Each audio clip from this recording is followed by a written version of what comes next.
Wow. Right? Now, I have never been, never has an anime episode kept me in a tense mode for the first 15 minutes of its showing. Right? Yeah, because that's exactly what happened. Well, we went back to the slapping incident. Right? That triggered probably the most tense 15 minutes I have ever watched in an anime. Alright? Kasi nagharap na yung mag-ine. Mother and daughter. Okay? Nagharap na. And, wow. Alright? I've never seen this kind of a mother in real life. But in anime, yep. I've seen a fair share. But it's been a long time since I've seen a mother in anime that talks to her daughter like this. Okay? She was talking to Sayu like she was a damn stranger. Right? And wow, okay? This pissed Yoshida off really good, pero because he is in another person's house. Nagpigil pa siya niyan. Alright? He was man enough to know his place. Alright? So it got to the point where both Isa and Yoshida were on their knees begging to the mom to just treat Sayu well. And well, I don't know kung bakit siya na-offend sa ganyan. Alright? Ewan ko ba kung anong topak ng nanay na to. Right? Wow. Final scene. Well, nakalma na ni Isa ang nanay niya while what you call this? While both Sayu and Yoshida were outside. So pinapasok nila and nagkausap naman sila Yoshida at ng nanay ni Sayu. And Sayu just told him, go back to Tokyo in the morning.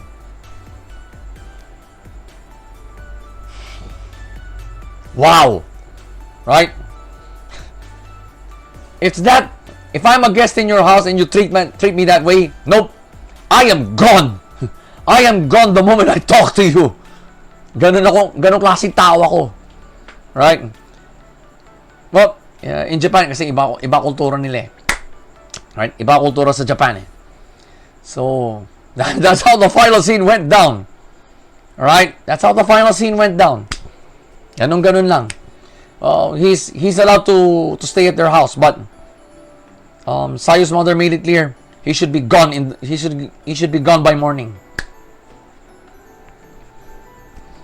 Okay. Hindi man nagpasalamat kay Yoshida eh. Right? Overall, yeah, it's a really good episode. Okay, it's a really good episode. Pace. Let's talk about it first. We do talk about the pace first, but the pacing in this episode is what you call this? It was so justifiably slow. Okay? Because I told you guys, the first 15 minutes of this episode, napaka-tense. Ganun na nga ako eh. Ang taray namang nanay nito. Right? Grabe. If you made the pace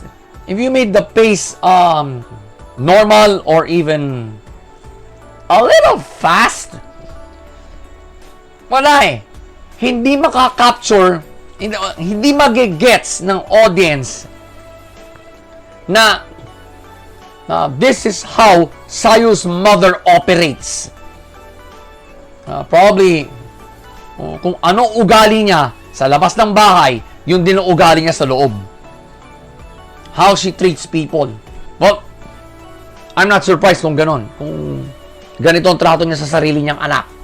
She's more concerned about what other people would say than the safety of her daughter. I don't know why she became a parent. All right? I don't know why she became a parent. So the pace made me deep dive into this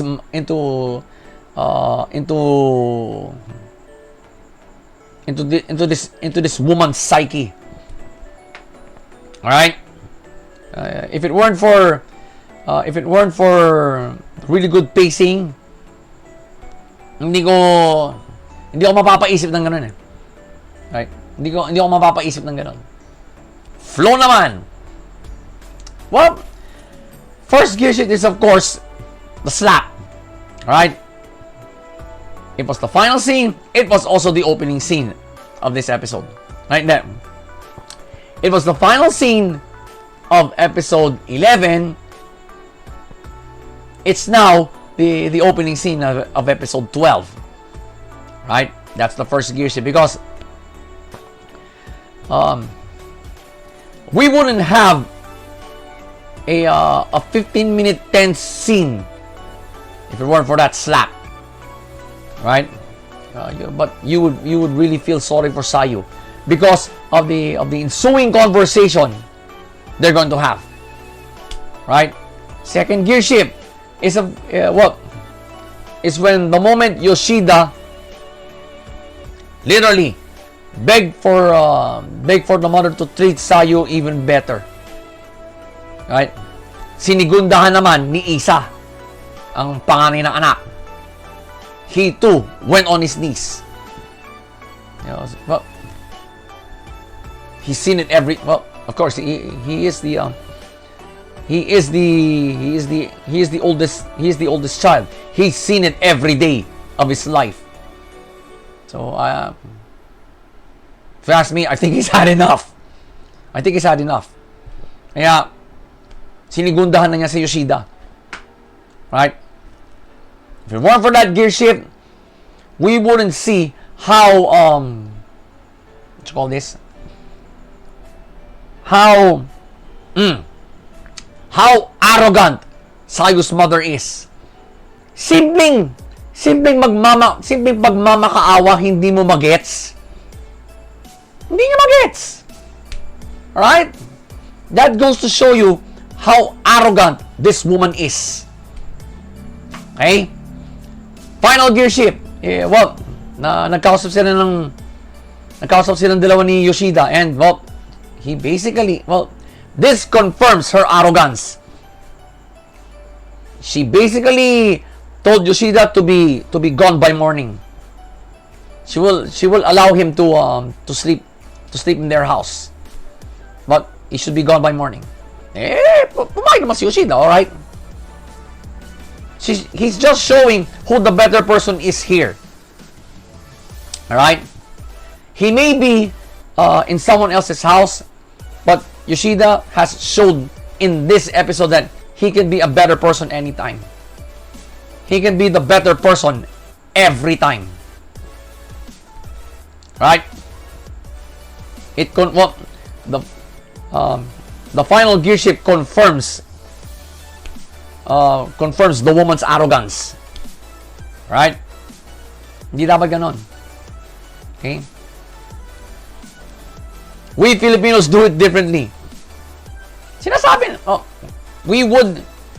I am Filipino, I would do things differently. Right? When it comes to hospitality, the Filipinos are best at it.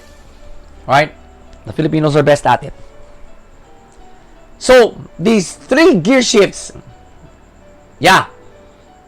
will probably play a role in the finale. More often than not. Okay? More often than not. And the plot, malinis. Okay? Hindi nagpatumpik-tumpik ang ano rito, ang project number 9. They really needed the audience to understand how tense a household the Ogiwaras have. Kaya nagdesisyong maglayas si Sayu. Okay? You see the episode? Yup. You can tell the mother is harboring a toxic environment in her own home. Okay? Yeah. Huwag na tayo magtaka kung bakit siya nilayas, kung bakit naglayas si Sayu. Huwag na tayo magtaka. Alright? The plot really made us really drilled it into our heads that the Ogiwara household is a toxic one. Okay? Promulgated by none other than their matriarch. Nani nila Isa at Sayu. Nope. And Yoshida ruffled the mother's feathers. Siyempre pa makakaawa lang naman ginawa ng tao. Mamasamain mo. Ba? So, another great episode from this anime. Talagang, wow. It will really,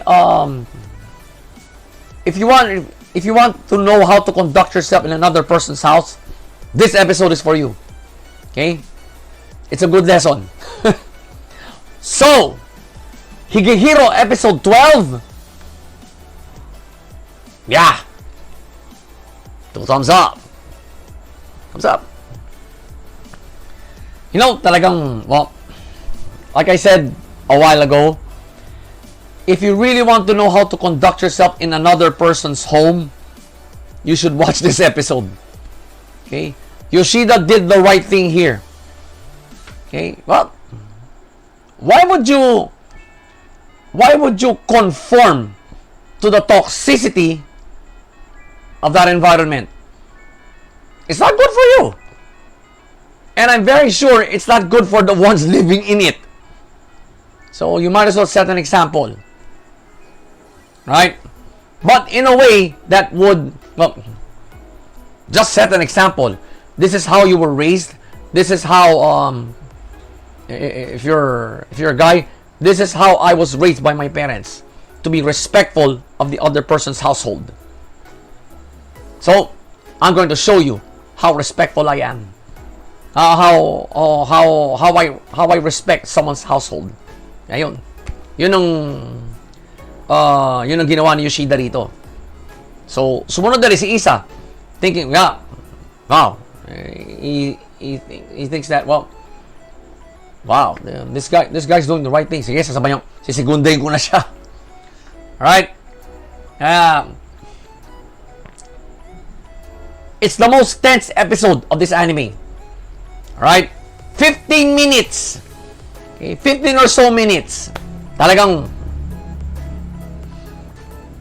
wow. Okay? You will feel sorry for Sayu here.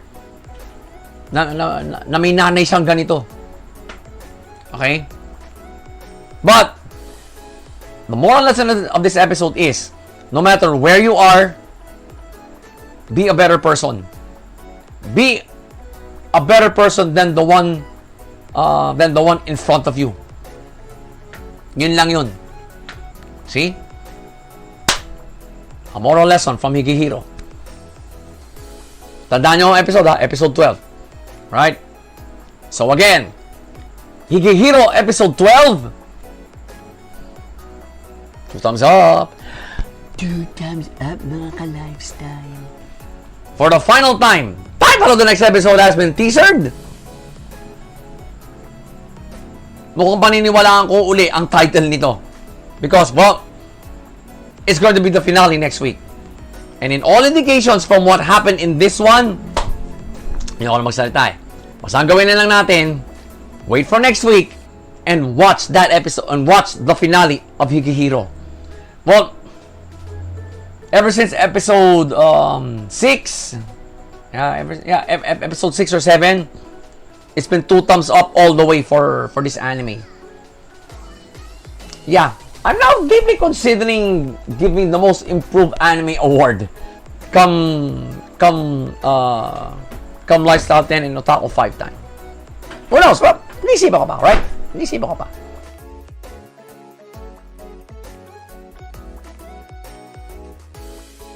Wow! Whoa! Alright.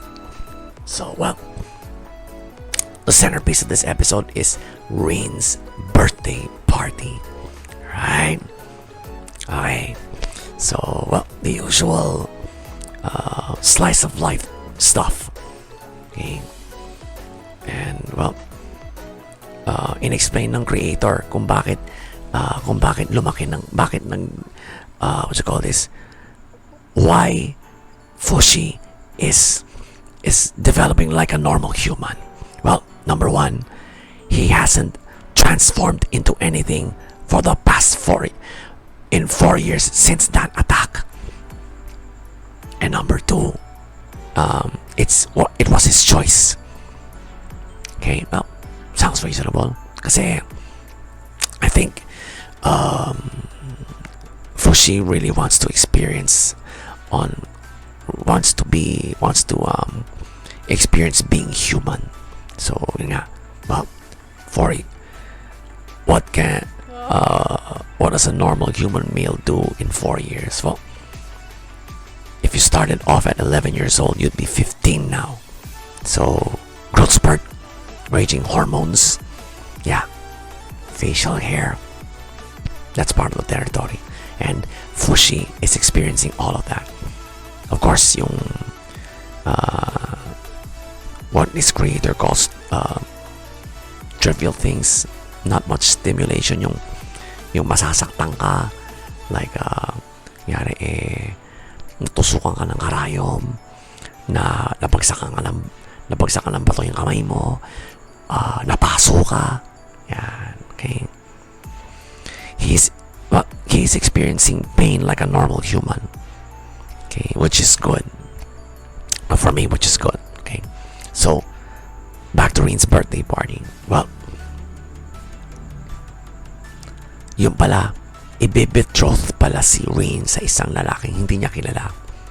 And well, we all know who she wants to be with. Gu. Come on, let's cheer his name. Gu. Kasi, well, ang astig ng itsura ni Gugu ngayon talagang. Let me show you my biceps, alright? Gano'n na siya ngayon eh. Alright. Barako. Right? Let's assume that he's 15 now. Grabe. Right? He looks like a real man. Yeah. He's built like Fushi's bodyguard. And for Fushi naman, yat patots naman siya. Alright. Talagang Matt and Jeff sila. Matt and Jeff tandem. But of course, Gugu is now sporting his new mask, which he calls his anti-tree-man mask. Okay, kumbaga ayaw nga niyang isuot at first, pero it's Rain's birthday party and anything can happen daw. So, well, he's got a point. Okay, because anytime the knockers can come at Fushi again. So let's just say he's been waiting for another round at them, for another round with them for the past 4 years, and yeah, he is prepared, alright. He's like this too, okay? So, yeah, you gotta hand it to Gugu, okay? Gotta hand it to Gugu. So, well, final scene. Well, probably, yeah, the anime's first kilig moment. Let's just say, there's a new anime love team in town, and it's called Gurin. Yeah. You get what what I'm saying? You get what I'm saying, mga lifestyle? Kasi, well, na-figure out na yata ni Rin na si Gugu pala ang sumama sa buhay niya noon. Alright? And probably she has that guilty look on her face because she is also the reason why Gugu's face got disfigured like that. Pero ba naman, matagalan ba naman yung mukha mo ng isang malaking trosong ganon? Yeah. It will smash your face in. So hence, he's been wearing masks ever since. And wow, I like this new mask of his. Talagang, it's a battle mask.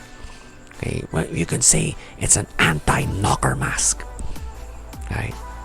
With the one thing the knockers are scared shit of. Fire. Na sense ni Fushi that the knockers are near. And pagkamalas-malas naman ni Gugu. The balcony gave way just as he's about to hug Rin. Sayang. Pero that's a predicament he's in. Well, the balcony gave way. Siyang nahulog.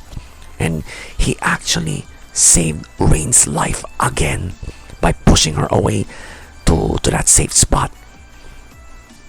Wow. 3 things happened in this final scene.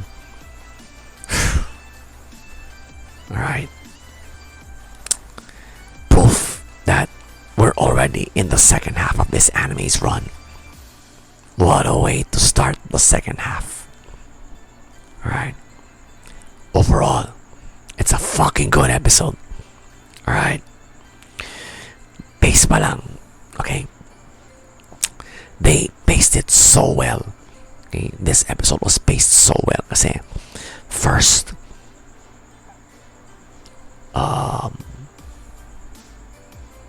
3/5 of the episode talagang slice of life, and of course at Rin's birthday party, yeah, Gugu got mocked and Fushi couldn't do anything about it. Alright, kawawa si Gugu rito. Actually in one scene, they were having a good time eating. Some rich girls were noticing Fushi. Yeah, he is good looking after all. Okay, he's good looking for an alien, and they don't have a single idea that he is an alien. All right, he's not on this world, but they still find him attractive. So the pace of this episode was, it was paced really well. It only got tense, okay, nung final scene na bumigay ang balcony, and at the same time Fushi sensed that the knockers are near. At saka winaningan din siya ng creator that they are within the vicinity. Oh boy, talk about bad timing. Birthday pa naman ng kaibigan nila. Birthday pa naman ng kabarkada nila. Ganito pa. Ay, nako. What else can go wrong? Now, flow naman. First gear shift is when, Rin was personally inviting Gugu to her birthday party. And talagang nahalata na niya si Gugu na talagang may gusto to sa kanya. Well, the feeling's mutual. Alright? She likes Gugu too. Alright? And and Fushi is no help. Some friend you are, Fushi. Nagtatanong nga sa'yo ng trivia about Gugu si Rin. Padedma ka pa. That was a funny moment. Yung tawag dito, yung unang aminan nila Gugu at Rin. Kasi si Gugu nakaiganon sa isang batch of potatoes, isang batch of mga patatas na medyo hilaw pa. Kasi syempre tigas nun. And ini si Rin na medyo manhid manhid si Gugu. Pinagkagis pa naman siya ng yung mga matitigas na patatas na yun. Ang sakit nun ang sakit nun. Alright. But if it weren't for that gear shift, because that gear shift actually set the tone for the episode. Right, mukhang sabi ko, mukhang gets ko na kung saan hahantong ito. Kung saan hahantong ang episode na to. So second gear shift is when, well, Gugu gave Rin that dream bellflower, yung kulay purple na bulaklak. At medyo na-recall ni Rin yung nangyari sa kanya noon. In which Gugu saved her. Right. Okay. So final gear shift is of course that scene between Gugu and Rin. Between Gurin. The gear shift where Gurin was born. Yeah, we can safely say that now. Kasi nagkakwentuhan ayun nga, na-confirm lang talagang Rin always had the suspicion that Gugu was the one who saved her all those years ago. And she was also the reason why Gugu's face is now like that.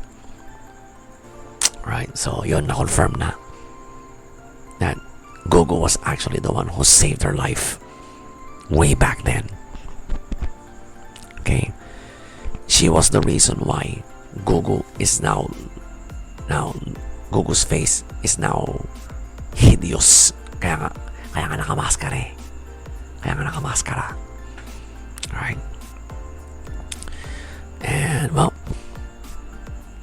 it's safe to say that Rin already figured out Gugu's feelings, and feelings mutual. Alright. She likes Gugu too, and if there's anyone she would want to marry, it's Gugu, not those rich boy na pinakilala sa kanya ng magulang niya. Nope. She actually hates that boy's presence. At nakita naman natin lahat sa scene na yon. Nakita pareho nila Gugu at Fushi that Rin doesn't like being betrothed. Right? So these three gear shifts that I saw, well, pinakilig tayo ng Gurin. These three gear shifts actually made us conclude that there's a new anime love team in town. Right? Gurin. Okay. So plot naman, well, malinis, right? Except for that 1 minute backstory regarding Fushi, what has transpired over that 4-year gap. During that 4-year gap, ayun, kinuwento na ng creator. Pero that's okay, right?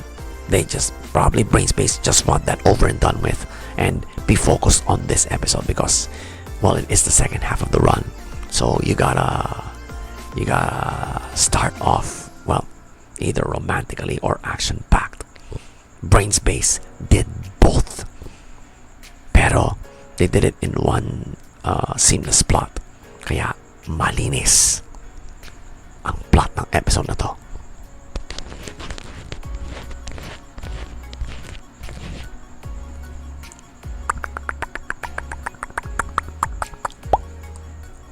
So yun nga, pace, flow, and plot, they really work together to bring us another really great episode. Katulad na sinabi ko kanina, mga ka-lifestyle, a new anime love team is born. Gurin, right?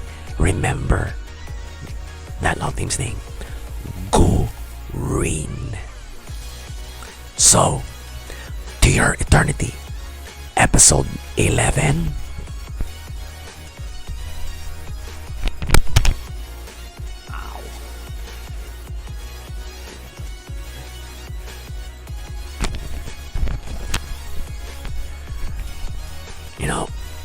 they're both teenagers now. All right, so yeah, having them as a love team is quite refreshing. Okay, mala aldab ang dating eh. Langit at lupa. Okay, parang aldab lang yan eh. Siyempre lupa si dito ang lupa si Gugu, ang langit naman si Rin kasi siya ang anak mayaman eh. Siya ang anak mayaman dito. So yeah, I guess Fujipin can retire now. Fujiko and Lupin, yeah, they can probably retire now. Yeah, Gurin is the real deal. Gurin forever. Gurin.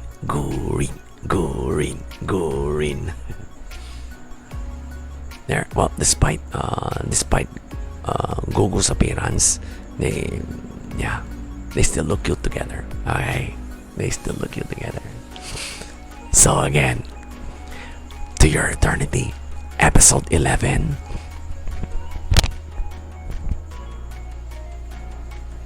An ultra kilig 2 thumbs up, mga ka-lifestyle. So, wow.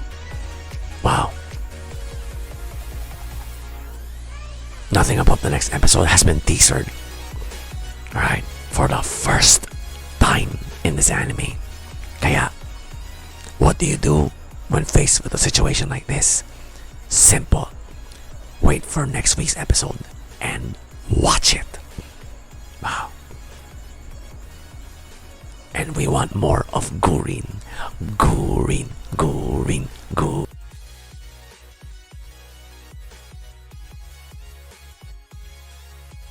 Wow! Grabe. Nagkabarilan na. Right?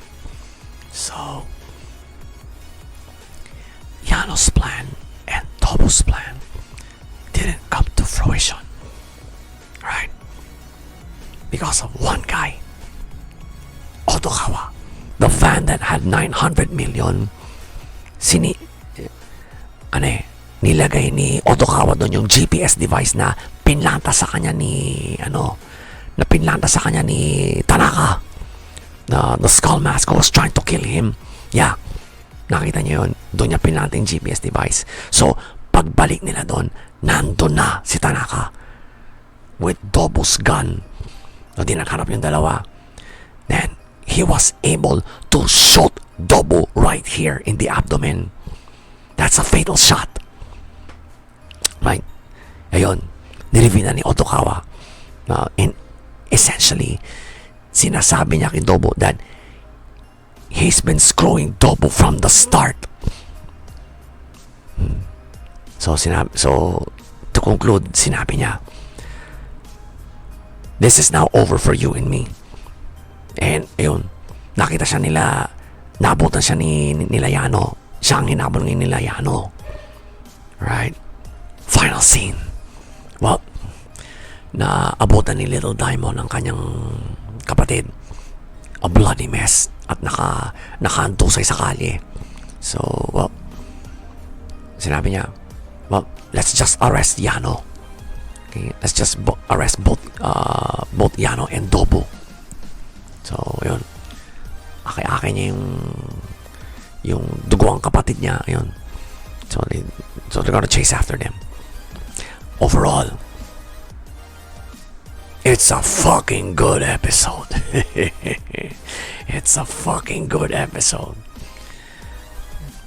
You know the saying goes, I love it when a good plan comes together. Yep, this episode embodies that. I'll explain. Pace. Okay. The pace is justifiably fast. Kasi the centerpiece here was Dobo's plan of parang na talagang onsihan si Yano. And he almost was successful. Then suddenly, Otokawa cinches in his own plan. If the pace were slow, yeah, it wouldn't be this exciting. Right?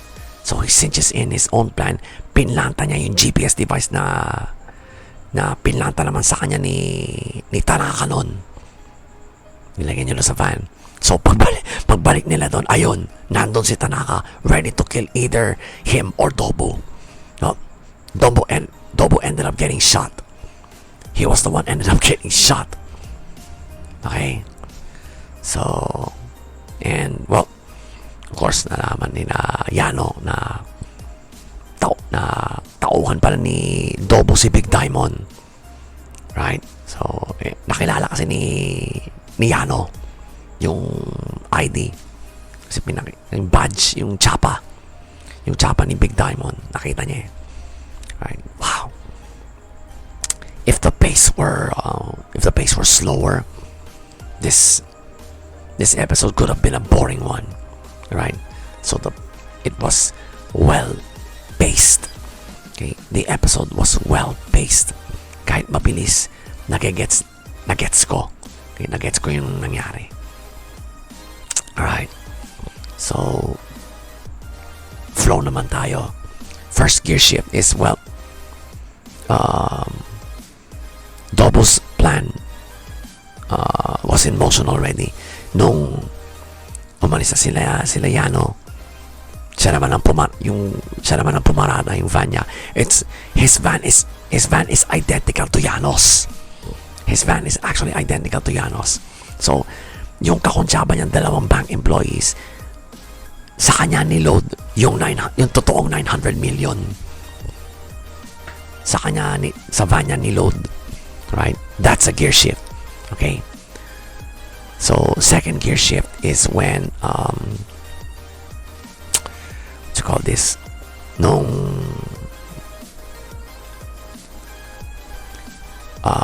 Tanaka and Yano, Tanaka and Dobu faced off.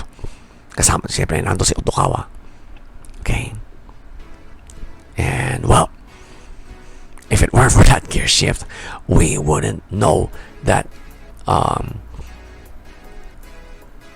the one that actually si Ditch 11 yung talagang ugat ng sisi ni Tanaka. It was actually Dobu. Alright? Paano nalaman? Of course, Otokawa. Hiningi kasi ni Otokawa kay Tanaka kung ano ang itsura ng icon ni Ditch 11. Kasi yun yung umiscam sa kanya ng 100,000 yen 16 years ago. So, siya talaga yung sinisisi ni Tanaka kung bakit siya nagkaganon. So, yun, binigay ni Tanaka yung phone niya kay Otokawa. Alright. So, ayun nakita. Although silhouette, mukha ni Dobu yun. Sabi niya, yup, it's him. Tumingin pa siya kay Dobu nun eh.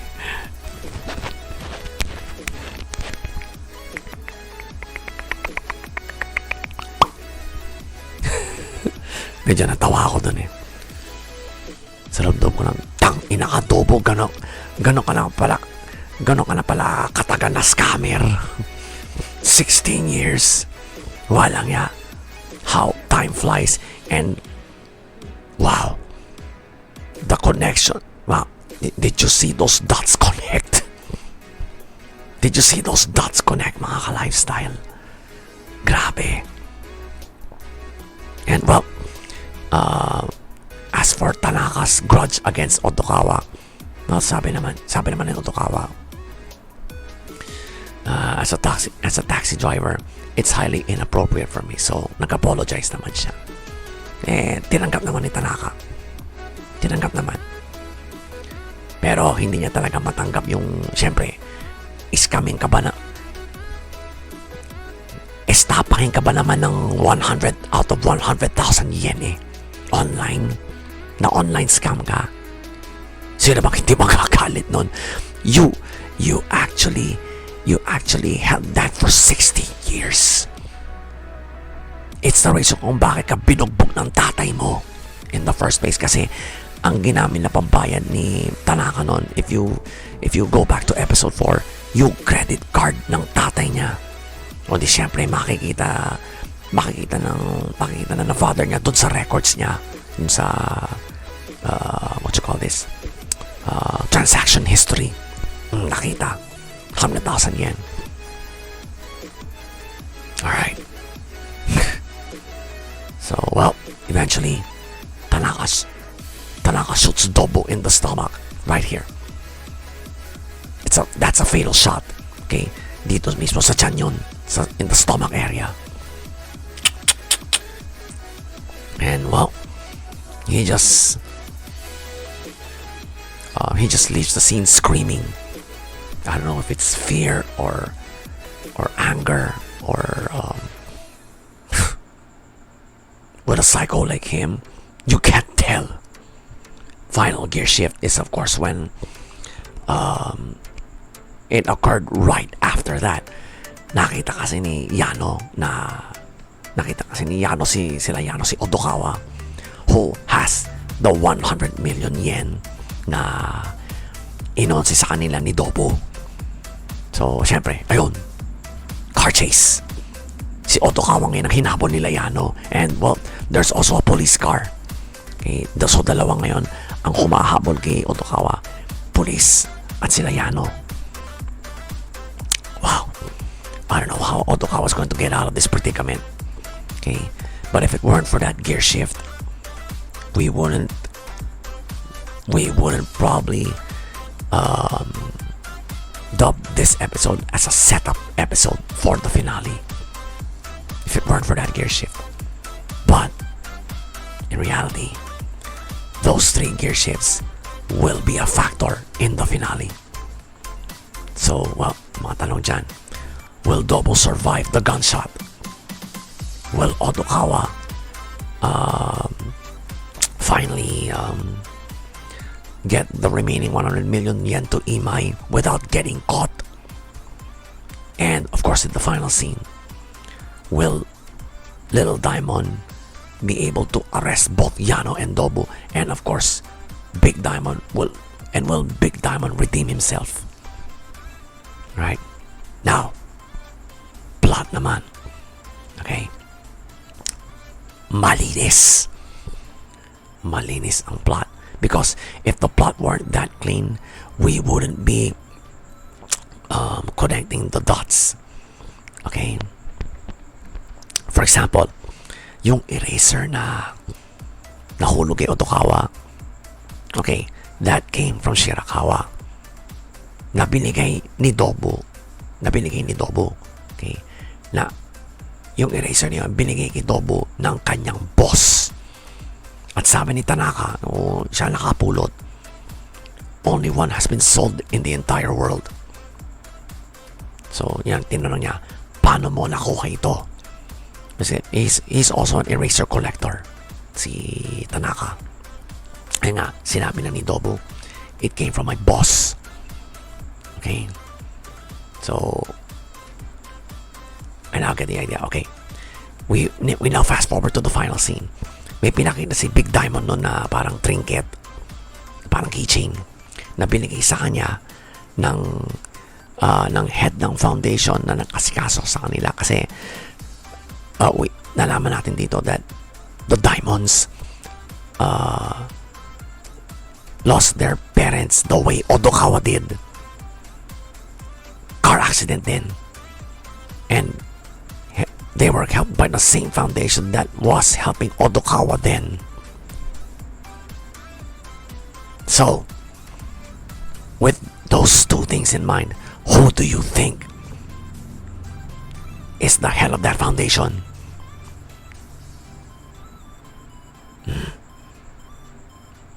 I got a strong suspicion here that the head of that foundation is Dobo's boss.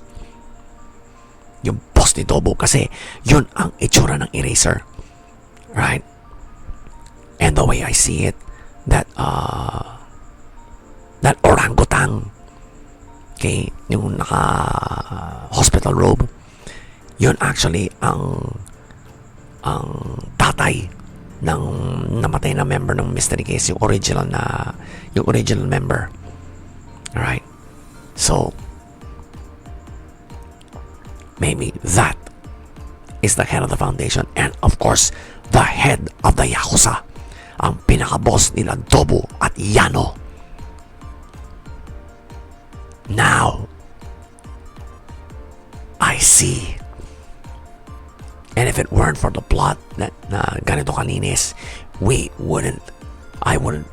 personally wouldn't personally figure out these things. So, pace, flow, and plot, yup, they all work together for this episode. Talagang, without these three things, nag-jibe, we will probably have another episode 4. Alright? So, the way I see it, it set us up real good for the finale of Odd Taxi next week. That's this recording, alright? So, Odd Taxi episode 12.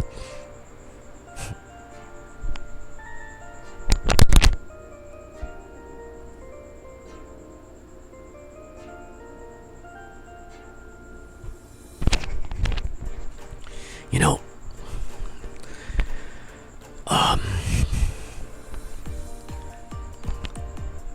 if you finally connected the dots in this anime, congratulations. You may now have a good idea of how the finale will go down. Alright? So, the only thing we need to know now is the status of Otokawa's health. Yun kasi ang inimbestigahan ni Goriki, okay, yung kaibigan niyang doktor, who's also his doctor. Right? So yun na lang hinihintay nating resulta. Probably in the finale we'll finally be able to know what Otokawa's real motives are in all of this. Bakit niya tinutulungan si Imai? Bakit niya tinutulungan si Shirakawa? And why does he want to take both Dobo and Yano down?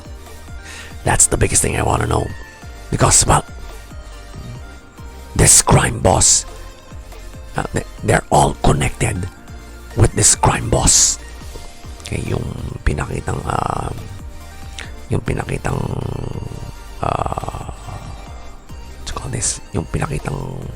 orangutan, right, na naka-hospital, parang may sakit, right? They are all connected to him, okay, in one way or another. Grabe. So, yeah, all we have to do now is wait for the finale. Pero, on a personal note, if that happens, if the finale finally airs next week, I'm gonna miss this anime.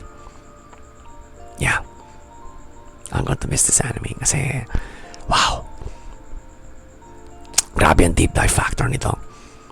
Ito at saka ng ito, Moriarty the Patriot, and Joran, yung tatlong yan. And I'm telling you guys, Odd Taxi will be a strong contender for the Lifestyle 10 this year. Tagaan nyo sa bato yan. Alright? It'll be a very strong contender. So again, Odd Taxi episode 12.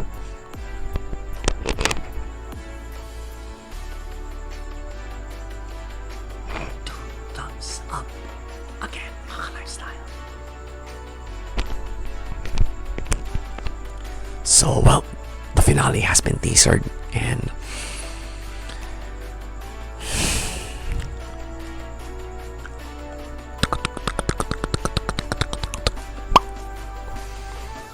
I don't trust it.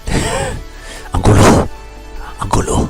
Alright, so what do you do? Well, just wait for next week and watch it. So, yeah. it's gonna be one. I think it's gonna be one slam bang of a finale. So yeah, we'll finally get to know what. Bottom line, we'll finally get to know what Otokawa's true motives are.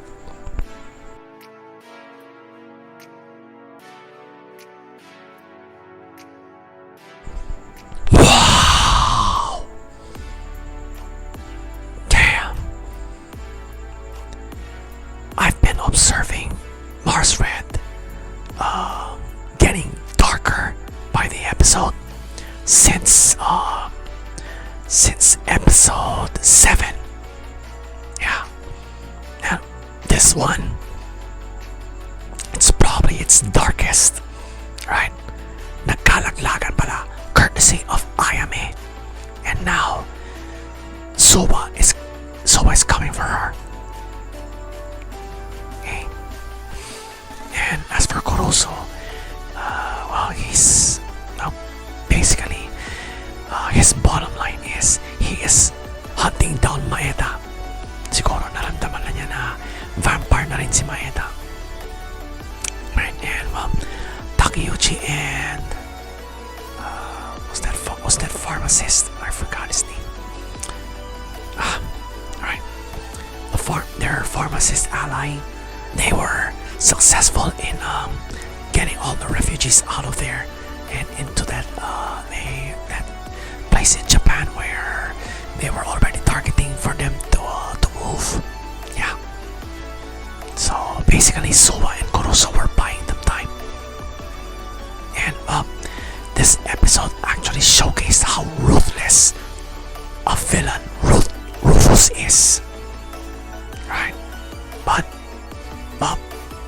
we all saw it. He got his due. Defraud kills him. Final scene. Well, it's an unlikely showdown between Maeda and Kuroso. Right? The superior versus the subordinate. Kaya pala hindi sumama si Kuroso sa pagligas sa mga refugees. He wants to deal with Maeda himself. And well, due to his focus, he completely ignored Rufus. And well, and before that, well, Maeda took care of the entire vampire unit. Sa isang iglap lang, patay silang lahat kay Maeda. Alright. Wow. This is going to be one hell of a showdown in the finale.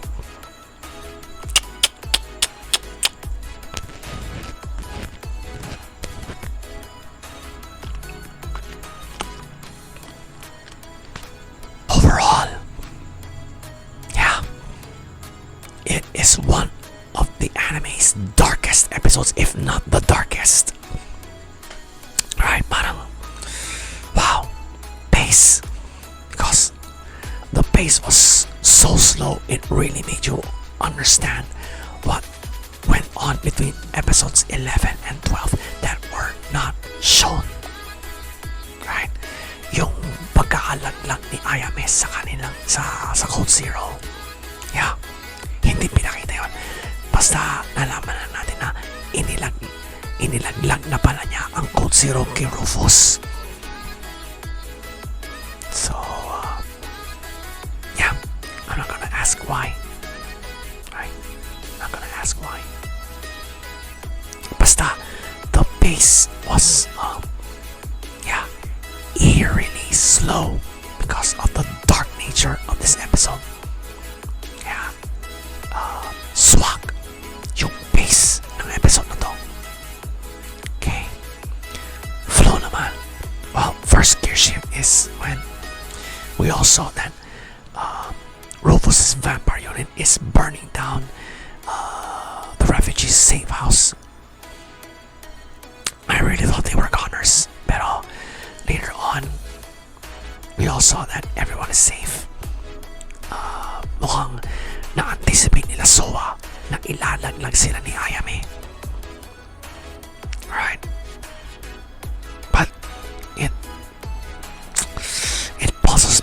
as to what Soa said, that he was the one who let her loose.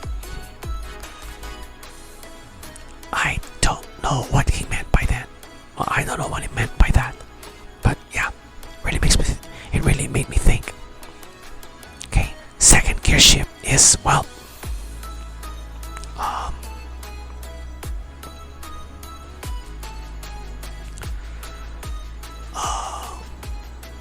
Defraud leads Rufus to a trap. Ayun.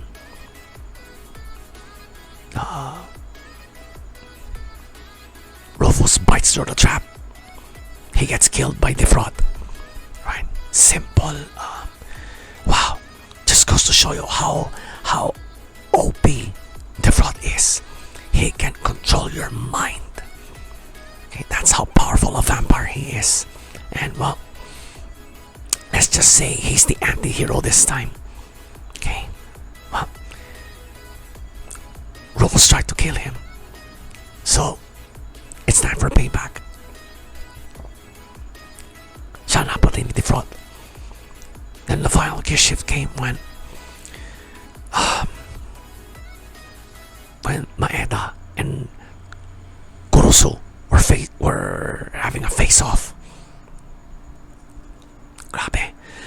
Pakiramdaman ng dalawang samurai to.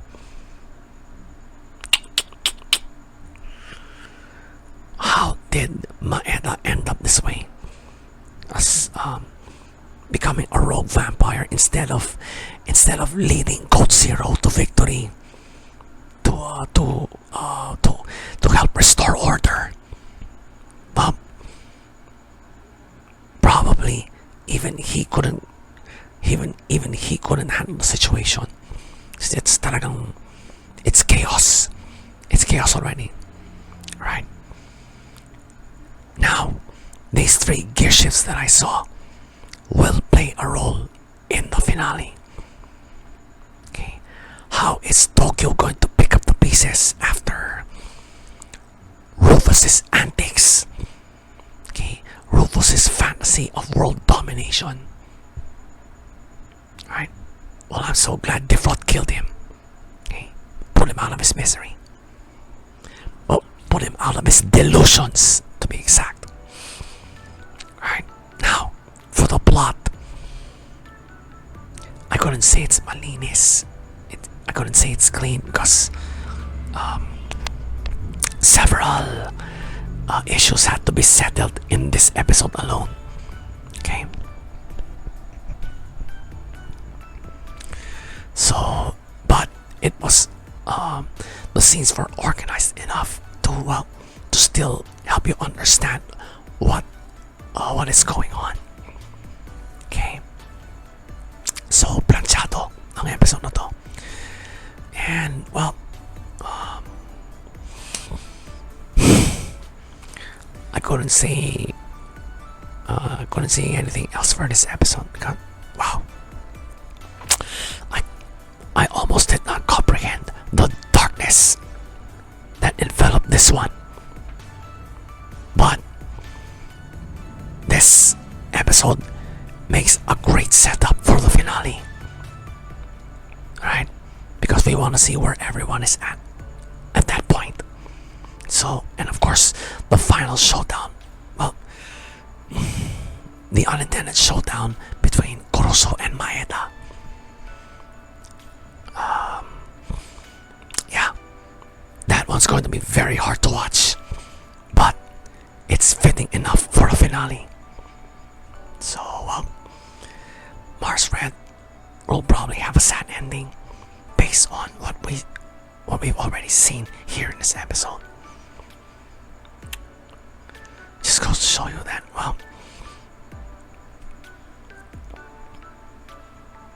chaos is a bitch. So, Mars Red, episode 12. First time I've reviewed this in ASMR.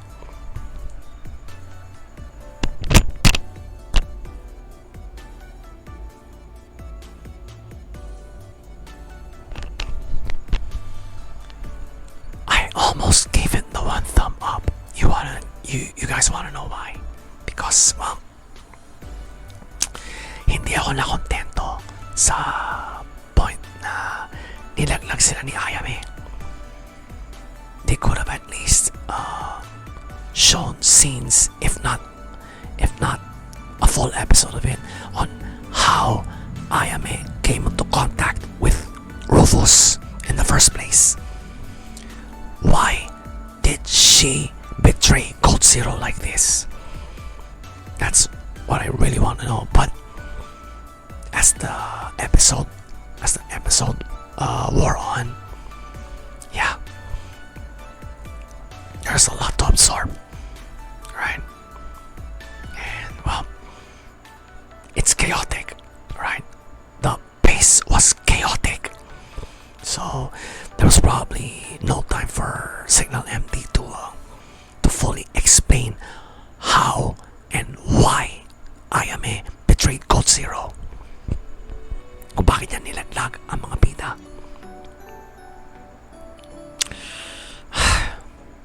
But you see that scene on the boat?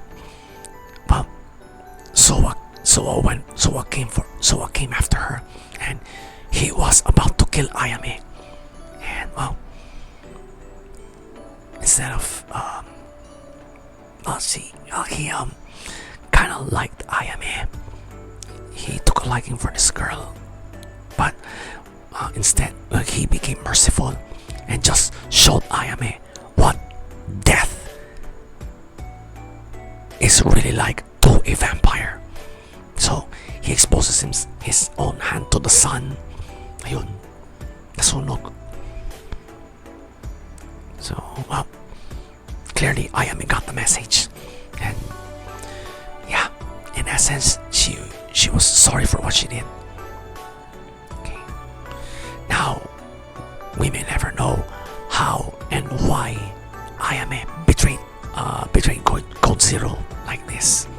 Kung bakit niya nilaglag ang Code Zero.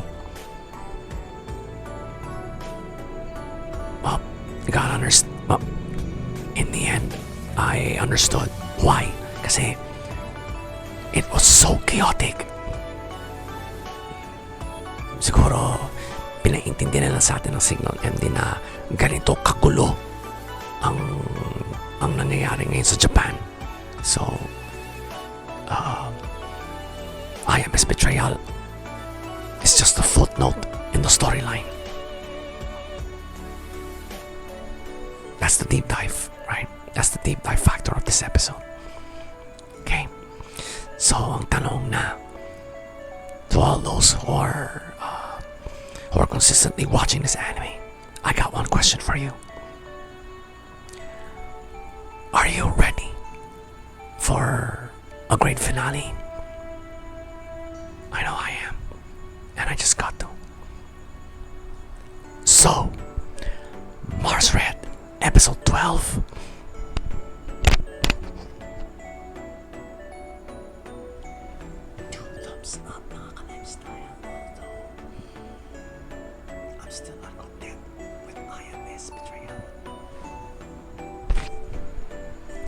So, for the final time, title of the next episode has been, title of the finale has been teasered. I don't care about the title anymore, right? I just want to see how the duel between Maeda and Kurusu will fix all this, right? I know it's going to be tough to watch, but we just gotta watch the finale. I'm already anticipating a sad one.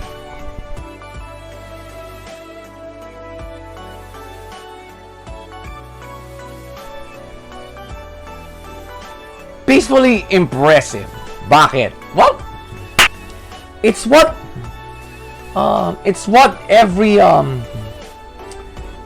great anime usually does. All the lead characters go their separate ways, right? Still friends. Okay, then, well, a year or so has gone by. They've raised families of their own, and 9 years after that, well, ipinakilala na ni Meliodas ang kanyang tagapagmana. Okay. The next in line to the throne of Leones. Kasi, co-ruling sila ni Elizabeth eh. Alright? And what? So, at that time, nag-reunion ang Seven Deadly Sins, with the exception of Merlin. Okay? Kasi siya na talagang ang guardian ngayon ni Arthur. Okay? I'm sure. I'm sure he's now the king of Camelot. Okay? He's now the king. So, lalong hindi pwedeng iwanan ni Merlin yon. Now, Gunther gave Prince Tristan. Yes. Alright? Tristan is the name of the son of Meliodas and Elizabeth. Okay? He's next in line to the throne. Binigyan siya ng regalo ni Gunther. The entire history of the seven deadly sins. So, basically, pinaintindi ni Gunther kay Prince Tristan on who the seven deadly sins really are. Of course, his father co-founded it, and at one time, his mother led it. Right? So after naintindihan na niya yun, bigla na lang tumululuha. Siguro for thinking so wrongly of his own father. Okay, so well, final scene.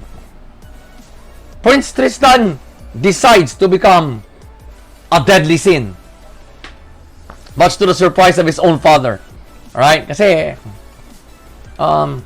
pinabayaan siyang mamili ni Meliodas.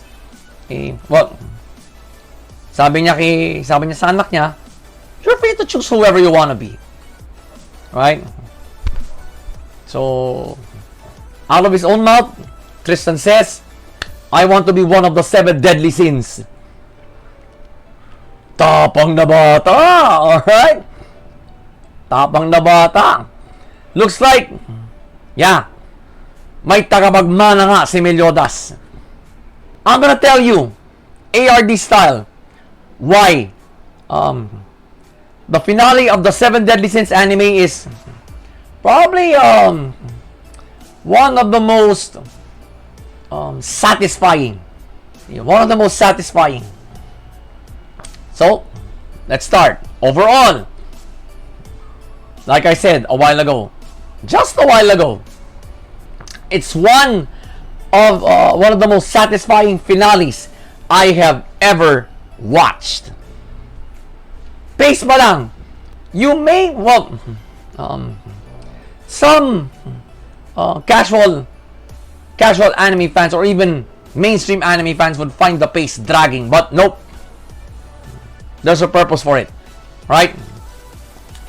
We needed to see how everybody is doing. Okay? Pero right now, medyo nabitin ako nung hindi pinakita nila Diane at King ang kanilang anak. Pero minention nila rito. Sabi ni King kasi, Tristan is not as cute as our child Diane. Pero cute pa rin siya. Right? Kasi, alam mo, hawin nga ni Meliodas eh. Pero, there's a weird feature to this child's face. Yung mata.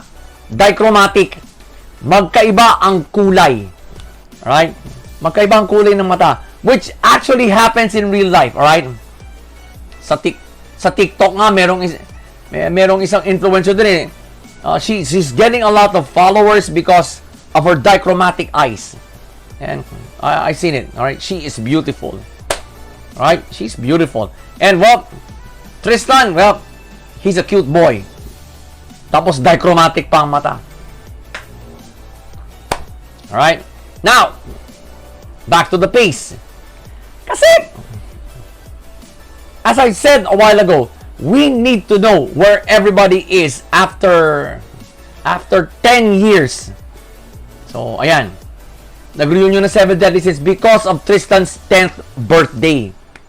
So, kumbaga, ipinakilala siya ng kanyang mga magulang sa mga subjects nila sa Leones.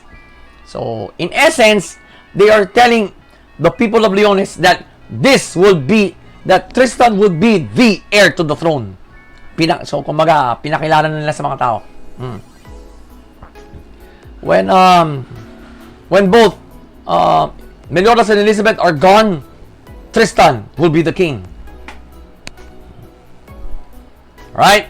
And, wow, alright. But he wants to be one of the 7 deadly sins. Kala naman niya madali yun. Kala niya ganun kadali eh. But anyway, flow naman. Well, first gear shift is of course yung right after the Katpalug incident, kanya-kanya na sila. Even Hawk. Yup. That pig everybody wants to cook. The pig in anime, every anime fan wants to cook. Okay? Yung tipong sa sobrang tuwa mo gusto mo siya lutuin ng buhay. Parang gano'n ang dating ni Hawk eh. Okay? Gano'n ang dating ni Hawk. Well, nagmakaawa siya kay Merlin na itapon siya sa purgatory. But Merlin has already gave him a warning. She could not guarantee his return to the world of the living. So, well, after much trial and error, mukhang nasanay na siya. Until he sees his brother wild again. Naku, tearful reunion, Diyos ko.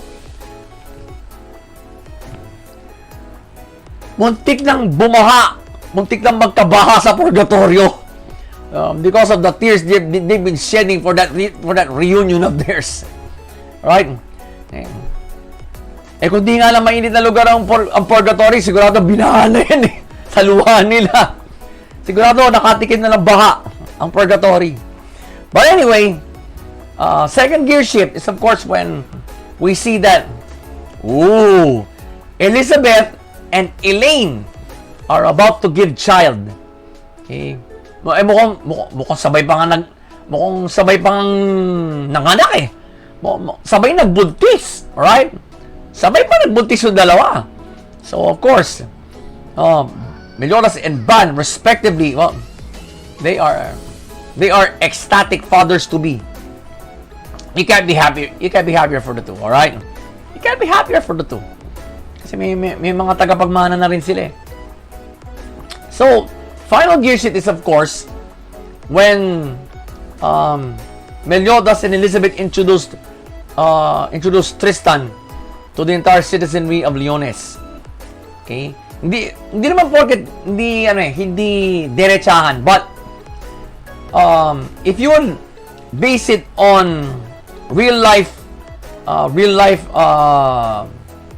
tradition of monarchies, kapag pinakilala na nila yung panganin nilang anak on their 10th birthday, means only one thing if you're a citizen of that country. Here is the heir to the throne.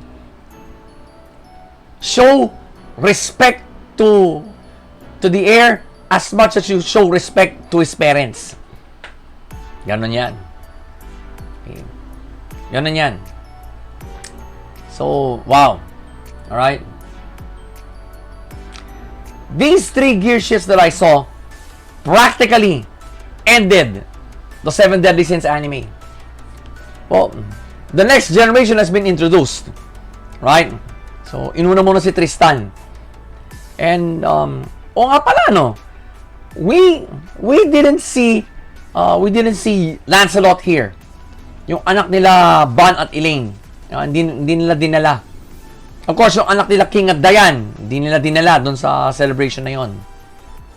Okay? Okay.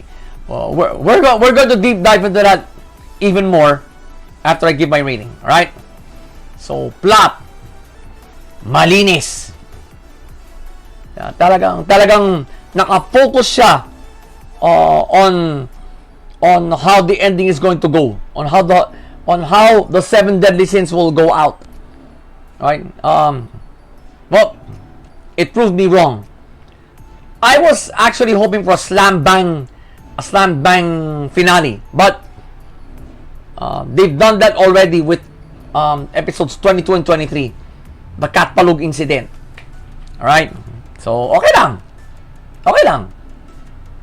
So, yung plot nito, talagang it's going to leave you satisfied. It's going to leave you may kilig moments kasi syempre mag-asawa na sila Meliodas at Elizabeth. They're both the king and queen of Leones. Sila Ban at Elaine, of course, mag-asawa na. And of course, King and Diane, sigurado nagkaroon din ng royal wedding yan because King is the fairy king. So dapat bongga. Dapat bonggang kasalan yan. Right? It left me satisfied. The plot left me kilig. Okay? And it kinda made me hope for a spin-off. But you know me, guys. I am a fan of the 7 Deadly Sins. So hoping against hope na ako, pero it's hindi naman masama eh. It happened to Inuyasha. Alright? It happened to Inuyasha. After 2004, 16 years later, boom! Yashahime. Karoon na spin-off. You can never tell. Because from what the final scene suggested,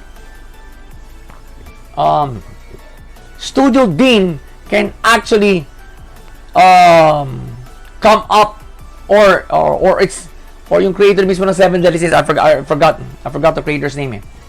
Or they can actually anchor on that for a spin-off. Right? Like I told you guys just a while ago, it happened to Inuyasha. Right? So, wow. I never thought I would say this, but yep, the 7 Deadly Sins anime is over.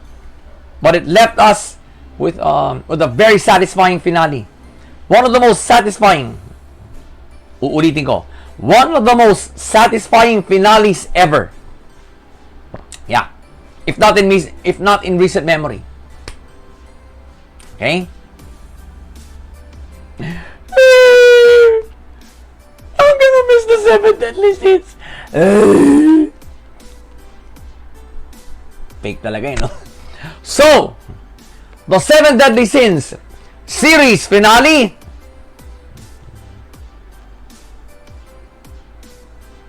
I salute this anime. 2 thumbs up. Alright? I'll explain. Well,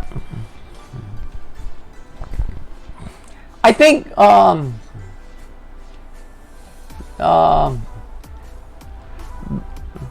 finale of this anime, yung timing niya, I think it's sort of perfect. Kasi sa dami ng mga medieval animes ngayon, especially the isekai ones, kasi pag pinatagal nila ito, they might lose their fan base. Alright? Kasi, marami ngayon kasi bagong anime fans. Especially during this pandemic. Every kid is staying at home, bawal lumabas. As in the case here in the Philippines. Bawal lumabas sa mga bata under 15. Okay, under 15. Bawal lumabas. So, there are more medieval animes that cater to this age bracket, under 15, that are more parent friendly than the 7 Deadly Sins. So, if they actually followed the manga, which is really long, okay, it had a really long manga. Baka abutan pa ng ano to eh. Baka madagdagan pa ng 2 pang season to eh. Excuse me.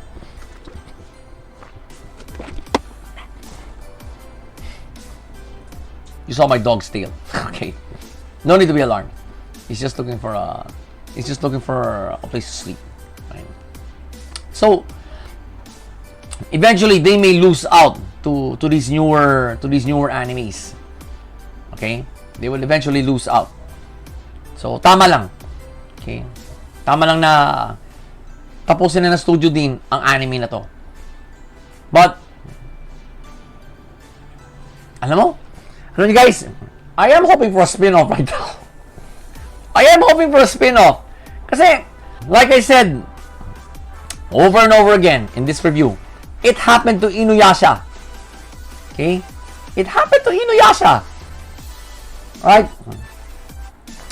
Inuyasha ended its regular airing in 2004. Then, 16 years later, we got a spin-off, Yashahime. Okay, which I also reviewed, by the way. And just a few weeks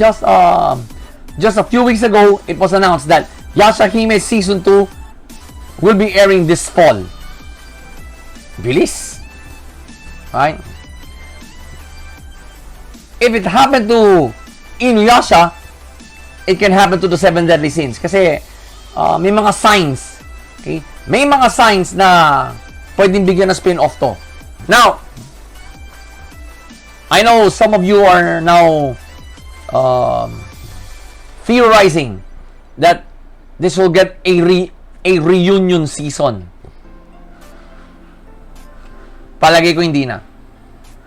I don't think so. Kasi everybody is settled with their current statuses, and the world has been at peace for 10 years. So, why call the Seven Deadly Sins now? Ba? Nakita nyo naman. Okay? Nagsi-retire na lahat. Yung isa sa kanila, patay na. Si Escanor. So, conspiracy theory. If Tristan really wants to be one of the Seven Deadly Sins, he has the leverage now to do so. Not to become one of them, but to reform a new one. Okay? He is the Prince of Leones. Okay? His father is the what you call this? Is both the King of Leones and the reigning Demon King. Baka nakakalimutan nyo, hindi pa natatanggal kay Meliodas ang status niya bilang bagong Demon King. Okay? And what Tristan's mother is, of course, Elizabeth, the Queen of Leones, and what you call this? The only surviving member of the Goddess clan. Yan. Siya na lang ang Goddess ngayon eh. Siya na lang talagang Goddess ngayon. Okay? She still has her power, she still has her skills. She is still Bloody Ellie to their enemies who are probably out there waiting for the right time to strike again. Right?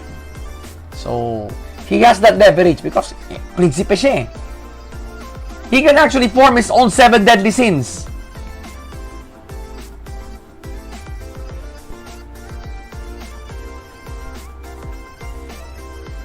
Do I hear spin-off? Am I getting those spin-off vibes? But everything is up in the air. Okay? Everything is up in the air. So right now, let's just enjoy all those seasons that the Seven Deadly Sins gave us, whether it be manga or anime. Right? They are going down right now as one of the going down in history as one of the best anime franchises. Okay, one of the best anime franchises in recent memory. Right? Yeah. No one will ever forget the Seven Deadly Sins. So again, the Seven Deadly Sins series finale. 2 thumbs up.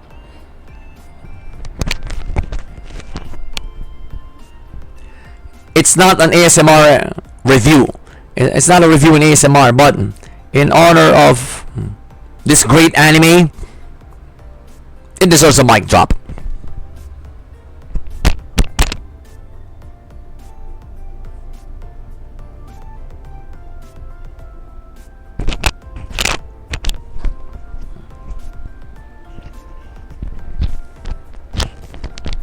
Again, 2 thumbs up.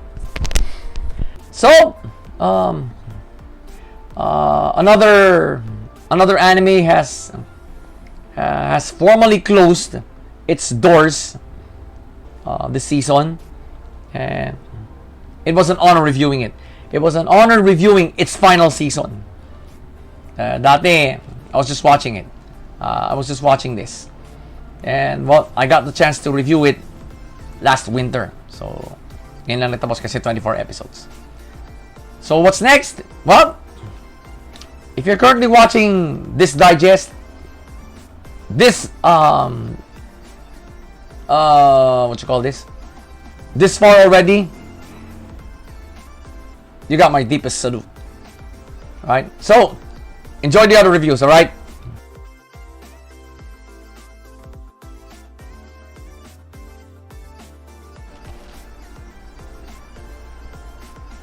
It's good. You know, this is how professionalism in boxing was during probably during Roman times. Well, Felix meets up with Cestus. So, paalam na siya, and gave him some advice for the main tournament, okay? Which, well, I think Cestus needs. Ang tournament pa lang, ang main tournament pala is in Syracuse. It's an old city in Sicily. Right? So, doon pala ang tournament. Medyo malaki ang tournament pala ito. Participants will be coming from all over the Mediterranean area. Basically, kung ano ang sakop ng Roman Empire. Right? There was one fighter from the province of Judea. Yup, from the Holy Land. Okay, from the Holy Land. So he's a Jew. Right? I forgot his name here. A lot of old acquaintances, a lot of Cestus' old acquaintances are here. Especially si Ruska. Fortunately, hindi siya ang kasali, kundi yung kaibigan niya. Right? Kasi by this time, Imperial Guard na rin si Ruska. So, hindi na rin siya he's not that active anymore in competing. So, nakipagkita si Cestus kay Ruska, usap mo naman sila. Usap naman din. And, well, we should remember that Ruska was the very first combatant Cestus lost to. Alright? Ito yung, so far, ito ang one and only loss niya kay Ruska. So, but since then, we've all seen how his character developed here. Binigyan din siya ng payo ni Ruska. Withdrawing is the best option for you right now. You can't win. Yun ang sabi ni Ruska. So, final scene is of course yan. The fighters have been introduced. Guess what? Emden is one of them. Emden. And of course, there's one from Egypt. Well, they call it the Egyptian province. Of course, it's by this time now, Egypt is already a province of Rome. So, parte na siya ng Roman Empire. Of course, like I told you guys, there's also one from the Holy Land. There's also one from Hispania, which is now modern-day Spain. There's also one from Northern Gaul. Gaul is now France. Okay, it's now modern-day France. But during those times, there were barbarians in that place, Gaul. Right? And I think there's yung kaibigan ni Ruska, his name is Adonis. Siya ang kasali dito. hometown boy pala to. So, tubong Sicily pala to. Tubong Sicily talaga siya. And the way I see it, mukhang magkakaroon ng season 2 ito. Mukhang magkakaroon ng season 2 to. So, but, with that aside, it's the usual aftermath episode, right? Overall,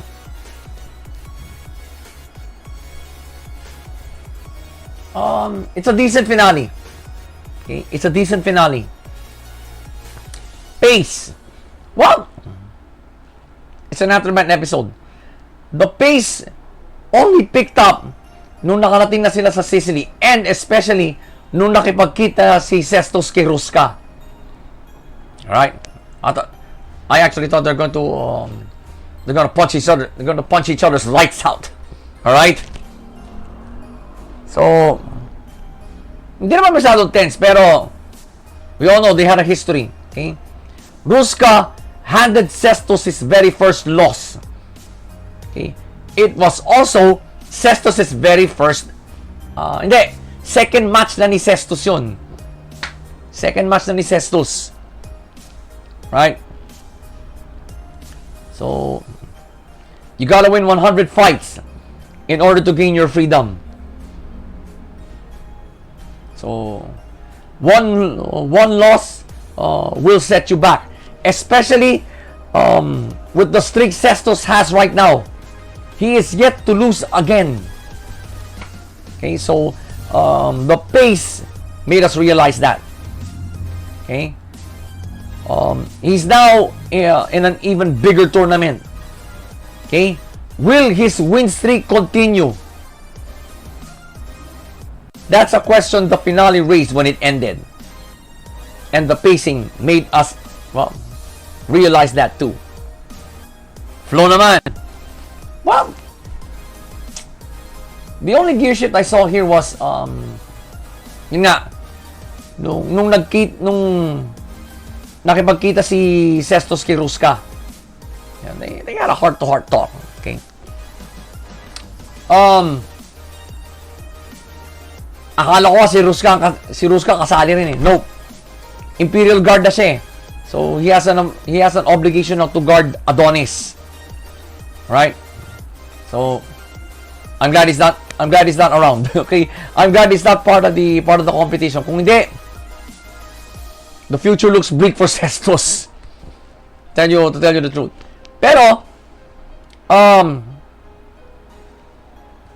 he made Cestus realize that he made Cestus realize the stakes, how high the stakes are this time. Kaya tinawag kong gear shift ito. Well, may pinagsamahan naman din sila eh. Okay? They're both friends and rivals. But in this case, Ruska is not part of the tournament. But his friend Adonis is. Kumbaga, siguro, he's on guard duty. So, we can't join. He can't compete. So, binigyan na lang niya ng, let's say, brotherly warning si Cestus. After all, they're the same age. Ang gulang nga ni Cestus eh. Ba't ang laki ni Ruska ngayon? Patangkad pa sa kanya ngayon si Ruska eh. Alright? He had a growth spurt, okay? He had a growth spurt. So, that's why I called it a gear shift. Kasi, his Ruska's word of advice sparked Cestus' motivation. Actually, as you could see in the final scene, he quickly remembered what Ruska said to him.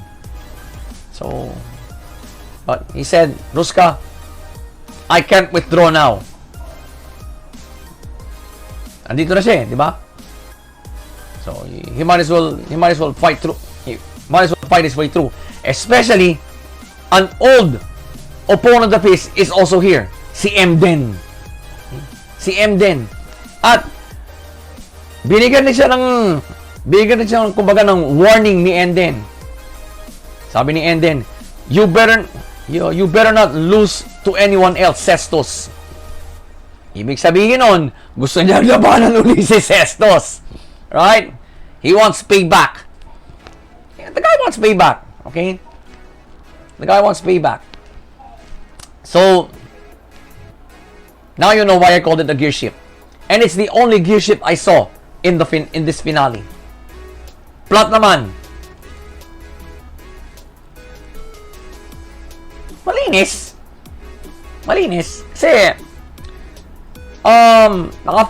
nakafocus pa rin talaga on hinting the viewers as to how Cestus will now fare in a much larger tournament. All right? Some of the people he's encountered with have already counted him out. Okay, namely Ruska and Emden. Okay? Si Felix di naman eh. Felix even wished him luck kanina in the opening, in the first few scenes. Felix even wished Cestus good fortune in the main tournament. Right? So talagang Ruska and Emden already counted him out. Okay? But this did not face Cestus. Sabi niya, tuloy pa rin ang laban ko. So, the plot really made us realize how driven Cestus is now. Okay? Now that he is part of an even bigger stage. He's now he will now be competing in a much bigger stage. All right? So, yeah. Another well, it's a decent finale, right? It's a decent finale, definitely. So, Cestus the Roman Fighter finale, first time. Ang lamap lang. Bakit? Kasi if there were at least 3 people counting already counting out Cestus, yeah, okay, that would put much bigger pressure on the main pro tag. That I was really waiting for someone else to actually count him out. Kasi si Emden given.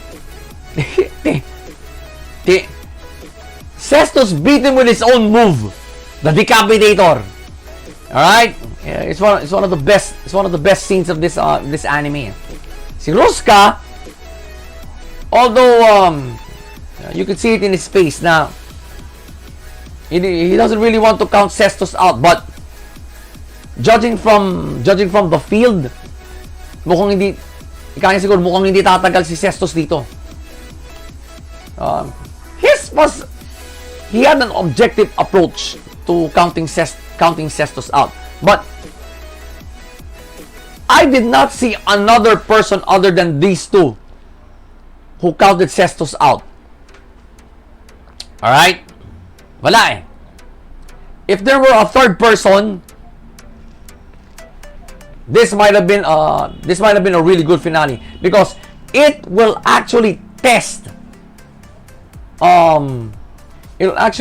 how test Cestus' resolve. Okay? Talagang matetestingan yung motivation niya rito. Kasi kung tatlong tao, yep! Any real human would be pressured already. You know, if three people have counted you out already, pressure yun. I didn't see that here. Kung merong pangatlong character dito na talagang inismall si Cestus, this might have been a really good finale. And a good teaser for the next season, kung magkakaroon. Right? That's why I gave it the 1 thumb up. But anyway, Cestus, the Roman fighter, is still a great anime, right? You should not count this anime out. Okay, I can now say that it's one of the best sports animes in recent memory. All right, because like I said in a previous review, it not only does it show you what the Roman Empire looked like during those times, but of course it gave us a lesson on the history of boxing. How the sport of boxing looked like during its early days. Yan nga, during the time of the Romans. So basically, slaves muna. They are mostly slaves. Who have been promised freedom if they win at least 100 or so fights. Ang harsh, ano? 100 fights, or as in the case of Sabina to Emden, you have to win at least 50 consecutive. Kasi, Sabina has that power and leverage kasi she is what you call this, kumbaga mayor ng Pompeii, the governess. Okay, kumbaga high level Roman noble siya. She can actually grant freedom to a slave. Yan nga, Emden is a slave. So pinangako niya kay Emden, if you win 50 straight fights, sige, I'll grant you my freedom. On his 50th fight, he loses to Cestus. So, takin na si Emden kay Sabina. So he was released. Right? So that's the hard lesson we learned here in Cestus, in this anime. Ganong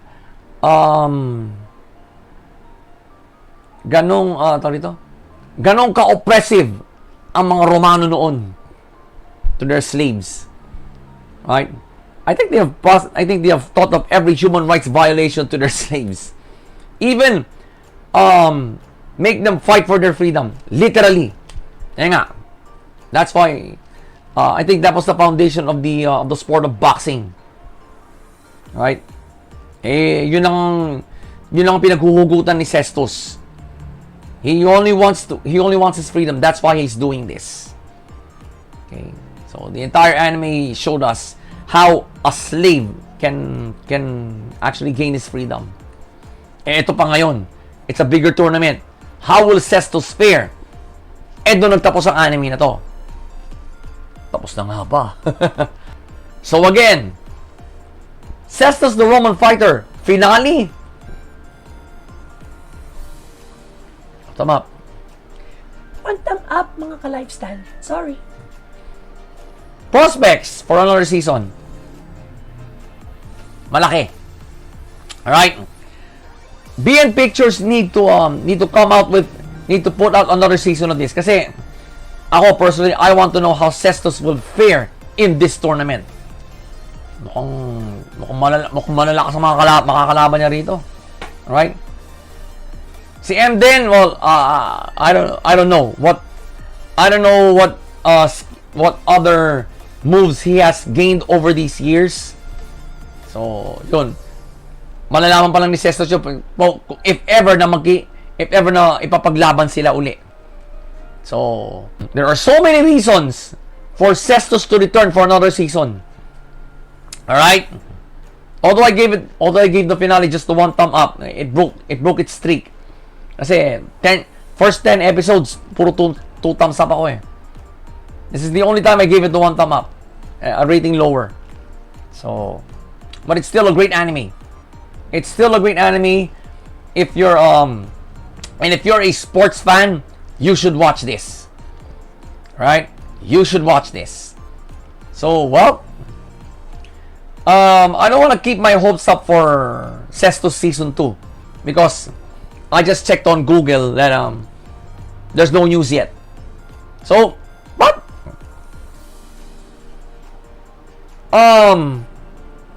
it deserves another season. Okay? It deserves another season because it left us hanging. It left us hanging with that introduction of fighters, including Cestus. Right? So, personally, I am hoping we'll get another season from this anime.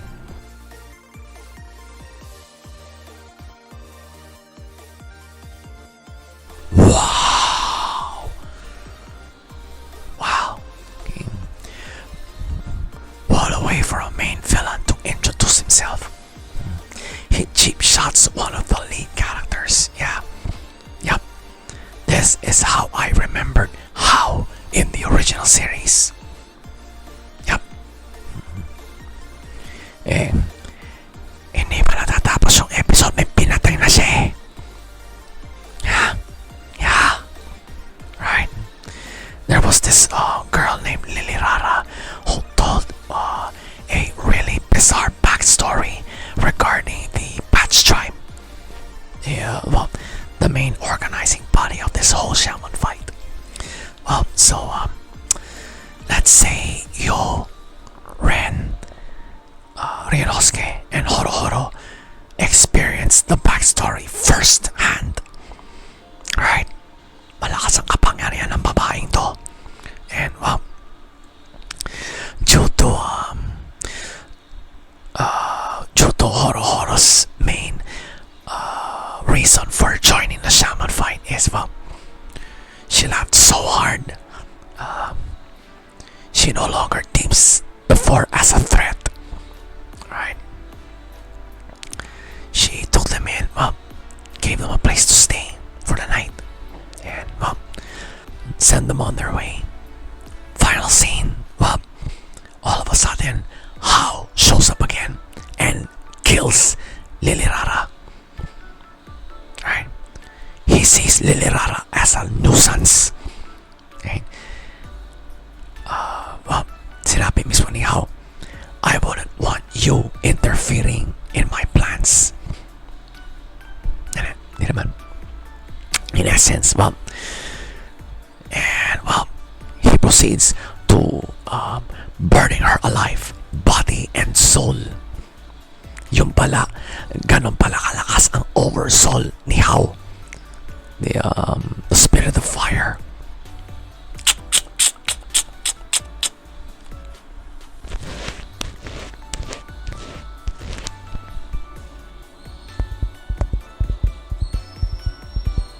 Grabe episode na to.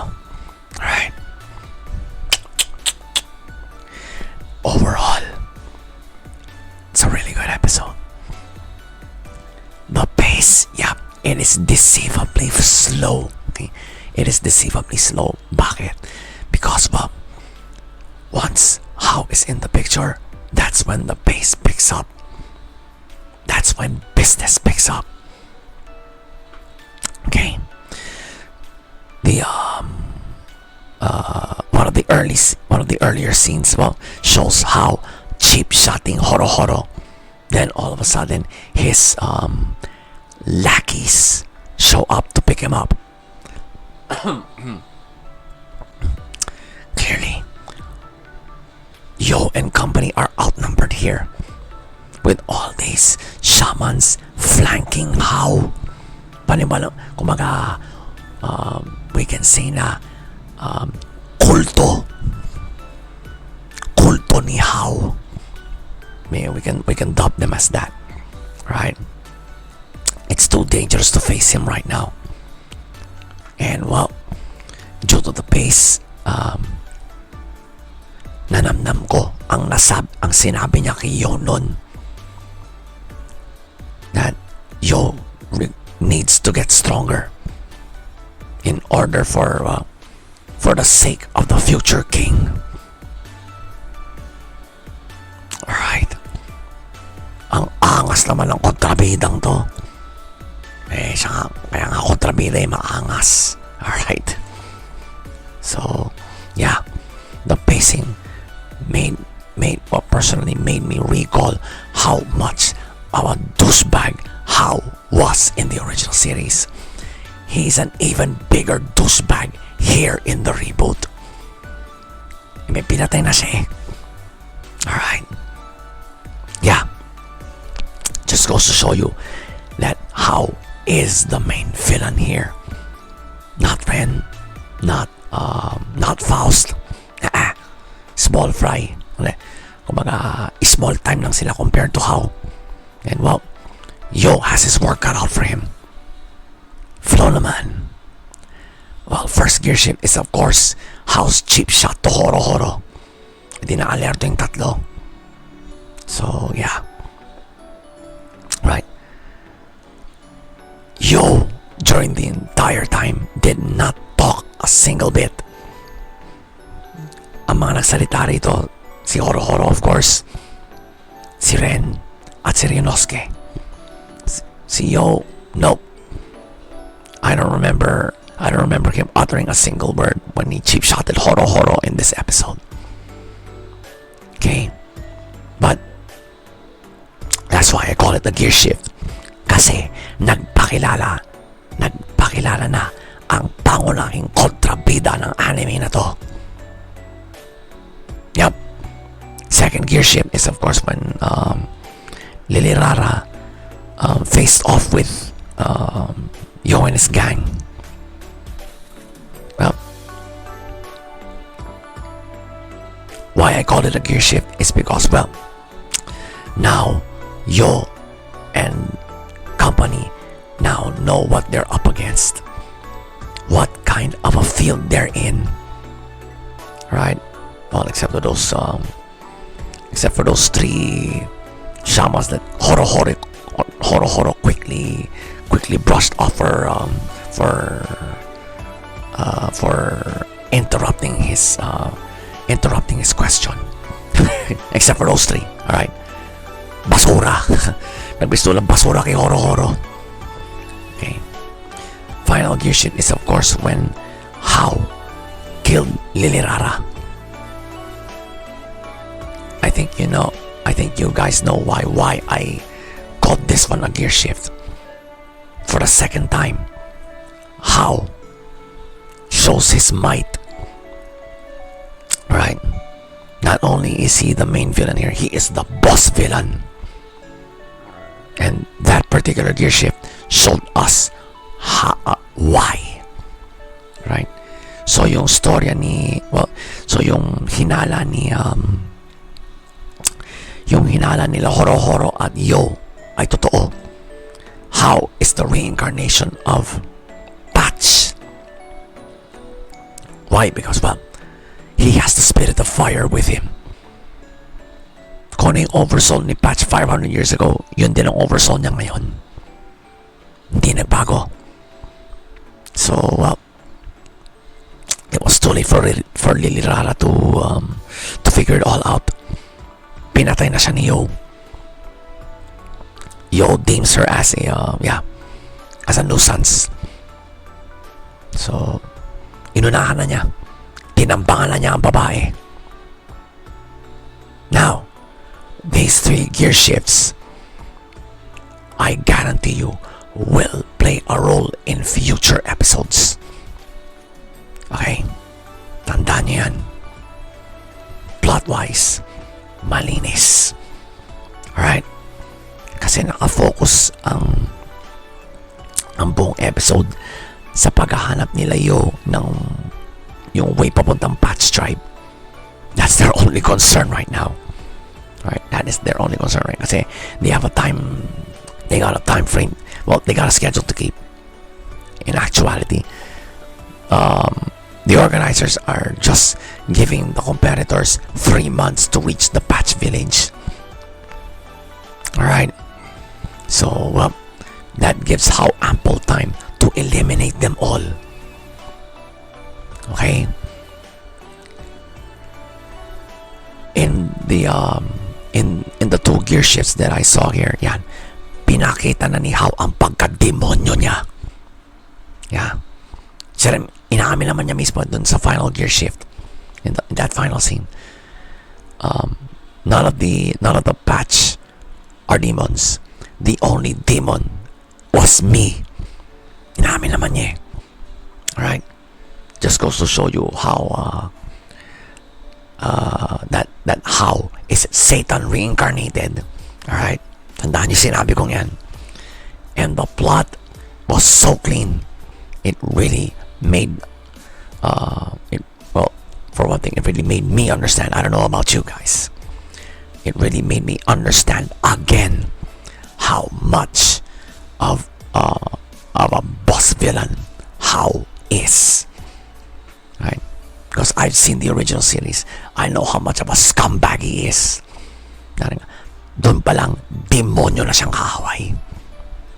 Alright? He was one of the most hated villains in the 2000s, mind you. And he still is. So, another great episode from this reboot. It's really rare that that a reboot gives you a real treat of an episode. Right? Shaman King has been giving us 13 straight treats of episodes. If you're a Shaman King fan, alright? So, Shaman King 2021, episode 13.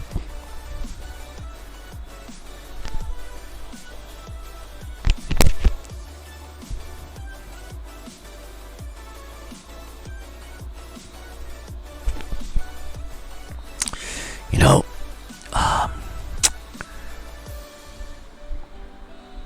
talagang medyo nare-recall ko na ng buo yung original series, all because of this episode.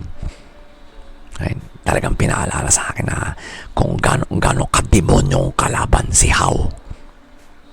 Right? He will go to great lengths just to get rid of the human race, just to get rid of humanity and all things representing it. Kaya talagang gusto niya makalaban si Yorito. Right? He feels threatened by his twin brother. Okay? Mukhang hindi pa alam ni Yo ang totoo na, Yo, he does look like you because kakambal mo siya. Alright? Kakambal mo siya. Mukhang hindi pa nasasabi ng family niya kung ano talaga yung connection niya kay How. Mukhang wala silang pinanggit because he's totally clueless for now. Okay? Right now, he's totally clueless kung bakit magkamukha sila ni How. Eventually, malalaman rin niya. And that's why you should follow this reboot. Right? Forget about the original series for a while, alright? The reboot is doing its job. And like Studio Bridge said, it is following the manga to the letter. Yep. So far, it's more violent than the original. It's more violent. Okay? It's more violent than the original. I'm having a blast reviewing this reboot kasi, but I am not letting my status as a Shaman King fan affect the objectivity of this reboot. So again, Shaman King 2021, episode 13.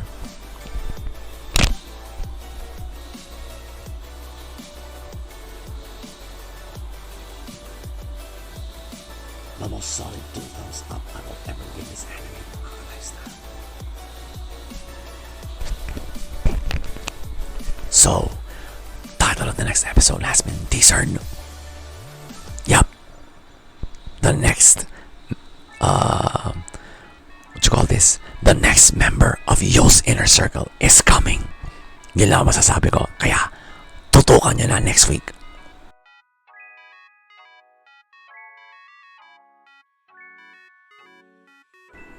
Wow! Right? Well, let's just say it's Oplan saved Emilico. Right? It's been It's been put into motion with with Kate as the centerpiece. Kasi ayaw na niya madama yung mga ibang shadow at doll dito sa gulong kinasangkot niya. It's now confirmed, okay? Edward kidnapped Emilico. Every every part of the rescue plan, created a tense moment. Okay? So Kate had to disguise herself as a veiled doll para makapasok sa wing ng Lord Grandfather. At saka na-figure out na nila kung saan talaga nakatira dun si Edward. So it's either the first or second floor. So ang tansya ni Kate is the second floor. Alright? Kasi he was put in charge of the children's wing. So medyo ando na siya, medyo mataas na ang rango niya. Medyo mataas na ang standing niya in Shadow's house. Final scene. Well, Kate eventually what you call this? Finds Emilico, but yung pala doon lang niya na-realize na paano makakapagsalita si Emilico. She's been gagged. Okay?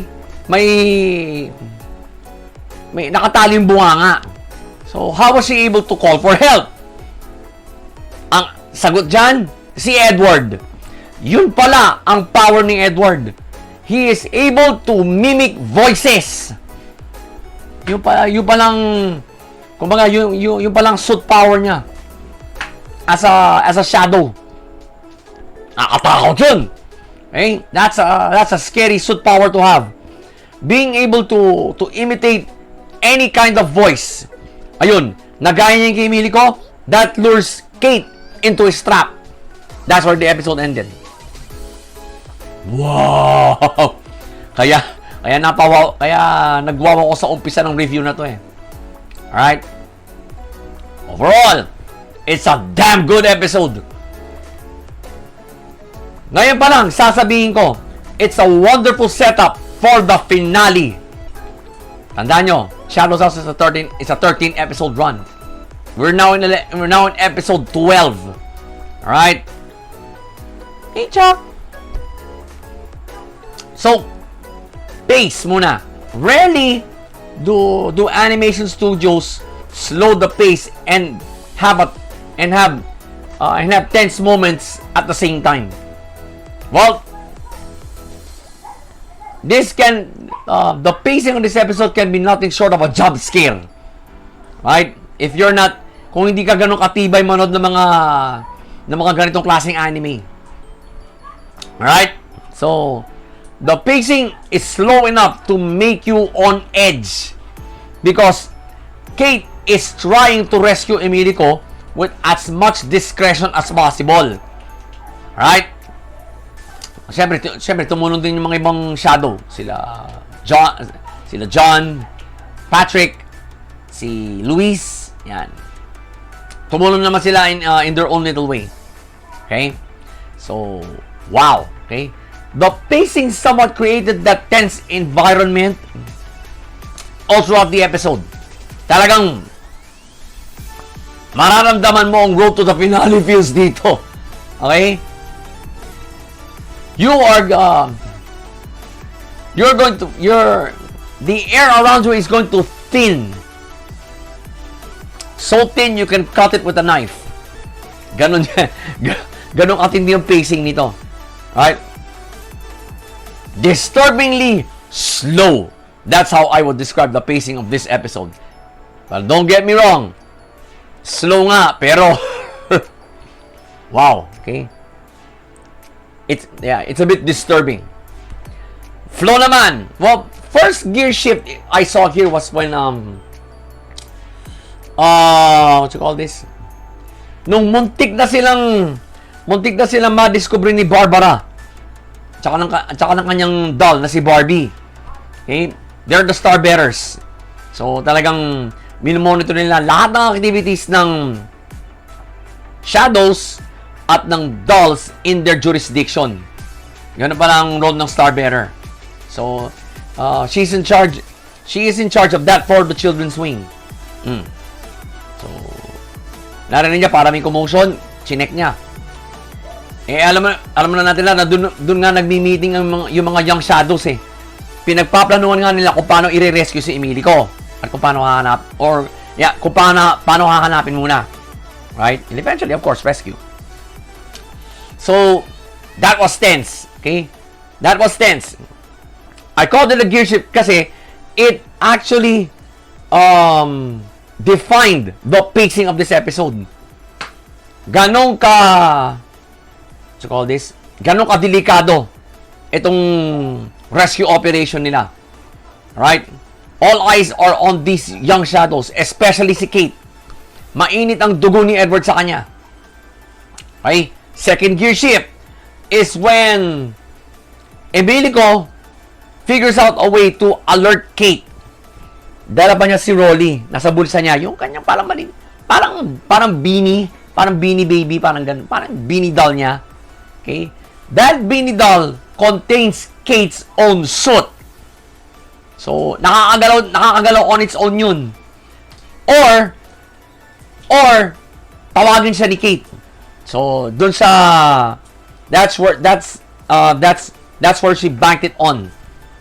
Eh biglang gumalaw si Rolly. So, nakataob pa nga siya ng tasa na may tsa eh. Right? So, na-sense ni Kate yun. That's the second gear shift. The final gear shift was when what you call this? Nung nalaman ni Kate na mukhang nakakalata na yung mga ibang what you call this? Yung mga ibang kasama ni Edward. At nalaman na nila na talagang dinukot ni Edward si Emilico. So, tinibrihan na sila ni Edward na one of the shadows can also use a veiled doll's uniform to get in. Ayun. Ay, ganun nga ginawa nila eh. Ganun nga ginawa nila Kate eh. Kaya nakapasok si Kate. Right? So, Kate thought to herself, nako, kailangan ko nang i-rescue si Emilico bago nila ako maispatan. So, that's a gear shift. Alright? These three gear shifts will be a factor in the finale. Right? Especially the last one. Dahil, well, we know how that became a factor for the final scene. Alright? Mukhang ini-expect na siya ni Edward doon. Okay? Plot-wise, malinis. Malinis sa plot. Kasi, we were all focused on on watching Kate rescue Emilico. Okay? Walang sidetrack, walang kuskus balungos, definitely no sleeper moments, all right? I was glued to the screen. My eyes were glued to the screen as to not so that I won't miss any minute details into the rescue. Malinis ang plot. Okay? Talagang ang magiging focus ng viewer dito is Kate rescuing Emilico. Because I'm very sure whatever happens here will carry over in the finale. Tama prediction ko. Final scene. So, another great episode from this anime. And you can really feel that the finale is next week as of this recording. Right? Talagang wow! Okay? It was tense. It was really tense. So, Shadow's House, episode 12. Deserve niya. 2 thumbs up. Right? 2 thumbs up. The finale is now next week. So, how in the hell is Kate going to rescue Emilico like this? Nahuli sila ni Edward. Alright? what is Edward going to do with both Kate and Emilico now? Right? He's a douchebag. He's proven right here in this episode that he is the main villain of this anime. Right? He is the main villain of this he is the main villain of this anime. Talagang douchebag, okay? Talagang douchebag in every sense of the word si Edward. Right? He will do anything to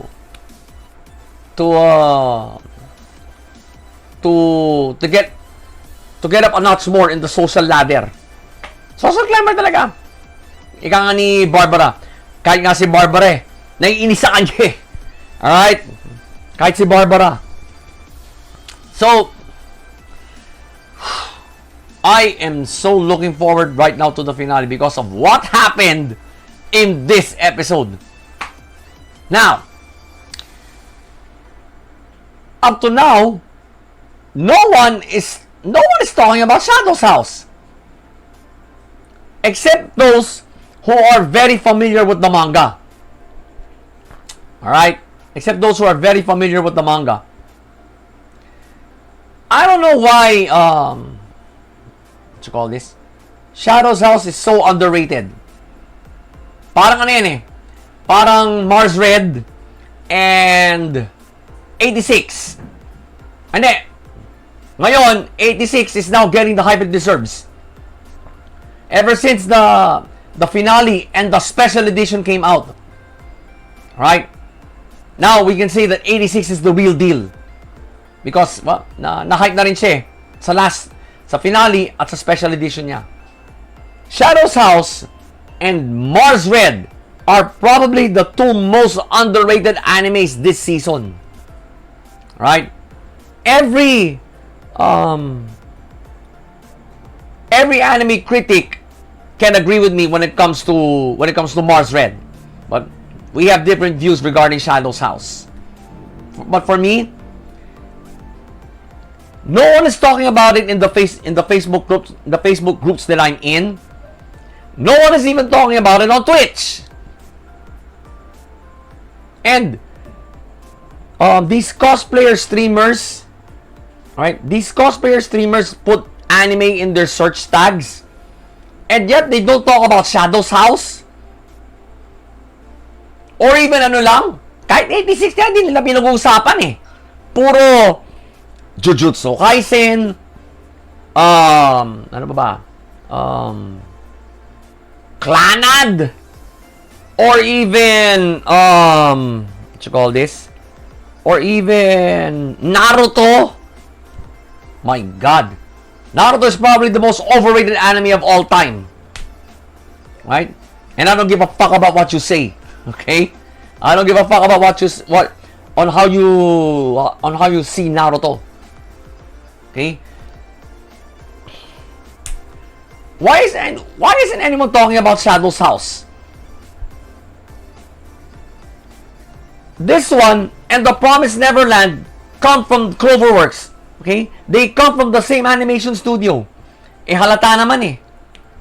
Halata naman sa animation na Shadow's House eh. Na Cloverworks din ang gumawa nito. Okay? And, of course, Wonder Egg Priority. Tatlo yan. Tatlo mga gandang animes ang nilabas ng Cloverworks this year. I'll run it down again. The Promised Neverland Season 2. Of course, we reviewed that one last winter. Wonder Egg Priority, ang kasabay niya. We weren't able to review that pero kasi hindi ako convinced sa storyline eh. When I read the synopsis. And of course, this one, Shadow's House. No one's talking about it. This is a travesty of justice, okay? Shadow's House is a great anime. Ngayon pa lang sasabihin ko na. Shadow's House is a great anime. But it may go down in history as one of the most underrated. Hanggang ngayon, hindi pa pinag-uusapan eh. Okay? Hindi naman hinipe ito nung umpisa ng Spring 2021. Hindi na pinag-uusapan to eh. But those who are fans of the manga are, yeah, I think they're actually watching the anime adaptation. And I don't know if they're satisfied or not. But the bottom line is, Shadow's House, yep, it may go down in history as one of the most underrated animes for at least for spring. But anyway, it's a great anime. Alright? Ngayon pa lang. And we haven't seen the finale. So again, Shadow's House episode 12. 2 thumbs up. An awesome 2 thumbs up, mga ka-lifestyle. So, title of the finale has been teasered. Enticing. Alright? So, what we're gonna do now is wait for next week and watch it. Let's see if it still gets the hype.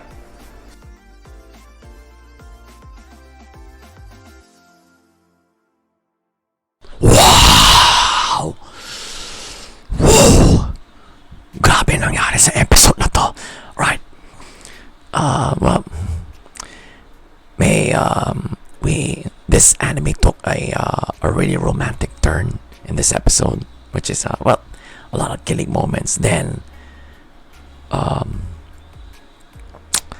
latter third of the episode, yep, that's when it got disturbing. All right. So sumisiar kasi ba talagang umira lang pagkatorpe ni umira lang pagkatorpedo ni Takemichi. Hindi niya masabi yung feelings niya kay Hina. At yun, nalaman pala niya na siya pala ang nakipag-break kay Hina. Because originally si Hina nakipag-break sa kanya, but things have changed. Of course, he changed the past, so this one changes as well. So yun, back to the kaya sumiar muna siya to gather himself. Who does he bump into on the way out? Si Hanma. Right? Si Hanma. Who's in a business suit, right? Who's in a business suit. And he said the weirdest thing. And because of that, tumakbo siya kagad sa kotse na iniwan sa kanila ni Naoto. Yun pala, pinagpaplano na pala ang kamatayan nilang dalawa ni Hina. Someone drove a Hummer into their car. Ayun, binanga talaga hanggang sa sumabog. The one driving it was Akon.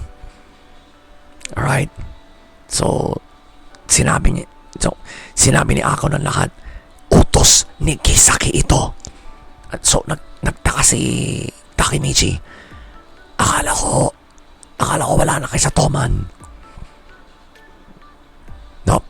They're just plain scared of Kisaki. Yun lang sinabi nun. Bumigay na si Akon. Then, he sees Hina injured. Pero, hindi pala ganong kagaang na injury yung nakita niya. As in, parang naputol yung she was half her lower extremities are gone. Talagang putol ang katawan ni Hina. So yeah, there's no hope for her na. So yun, nasabi ni Takemichi yung feelings niya. Napasaya naman si Hina.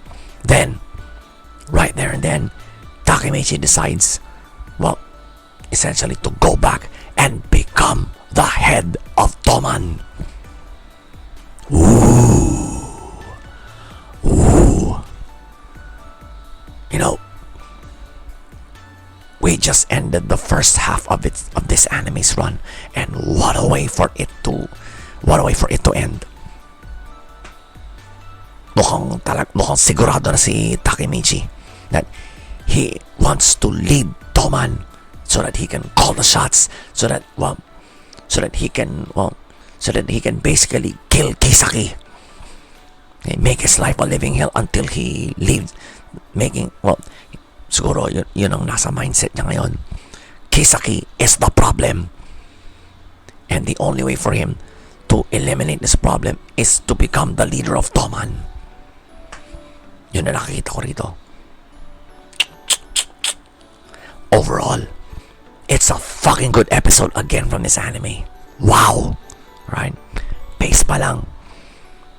Okay? The pace was so clear-cut that it's, well, for me, it's easy to distinguish now between pace, flow, and plot. Dahil ang pacing nito, talagang it's clear siya. Slow kasi kilig moments, syempre. And a little bit of funny moments, okay? A little bit of funny moments. Then all of a sudden, in the last third of the episode, that's when it becomes dead serious. Right? Talagang, wow. Magandang pacing ng episode na to. Superb. Okay? Superb ang pacing. And it's superb and clear-cut. Okay? Flow naman. First gear shift is of course, well, the kilig reunion between Hina and Takemichi. Eto naman si Takemichi, umira na naman ng pagkaiyakin. Nakaw. Tears of joy na naman siya. Iyakin as fuck si Takemichi. Grabe. So, yeah. Kilig moment. I'm gonna explain later why I called it a gear shift, okay? Second gear shift is when, let's call this, when Naoto decides to leave both Takemichi and Hina in his car. Kasi, tinawagan siya ng istasyon nila and he's needed there. So, sinabi niya sa dalawa, you two need to talk it over. You're adults now. So I'm leaving you my car. I'll get this tomorrow. Talagang iniwan niya yung kotse niya sa dalawang to. He literally left his car with his ate and of course his what do you call this? With her ex, si Takemichi. Grabe. Natawa ako dun eh. Alright. Naoto Naoto went out of his way talaga to have these two really talk it over. Okay. So kaya pala ganun ka-concerned si Naoto sa dalawang ito because Takemichi, nakalaman niya kasi Takemichi was the one who broke up with Hina. It wasn't the other way around as originally recalled by Takemichi. Kasi nabago ang past, di ba? So, itong point na to sa buhay nila, nabago din. So, that's a gear shift. Now, okay, so final gear shift is of course when Takemichi realized that, well, someone is out for revenge. Yun nga, nung nakita niya he suddenly chanced upon Hanma in the toilet.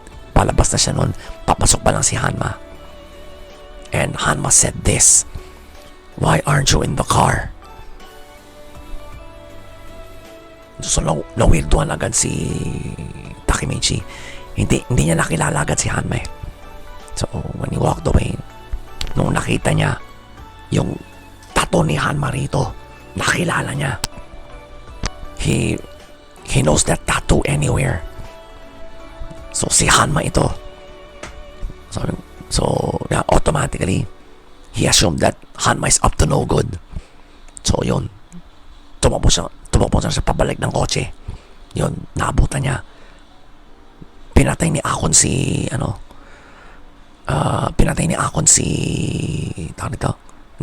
Hina on orders of Kisaki. You know what, guys? I really want to see what now we now know how much of a douchebag, okay, how much of a scumbag this Kisaki is, and he's leading the Tokyo Manji gang. So ano na nangyari kila kila Mike at Draken. Alright, now I'm gonna explain why the first gear ship was the first gear ship. Kasi aside from the lighthearted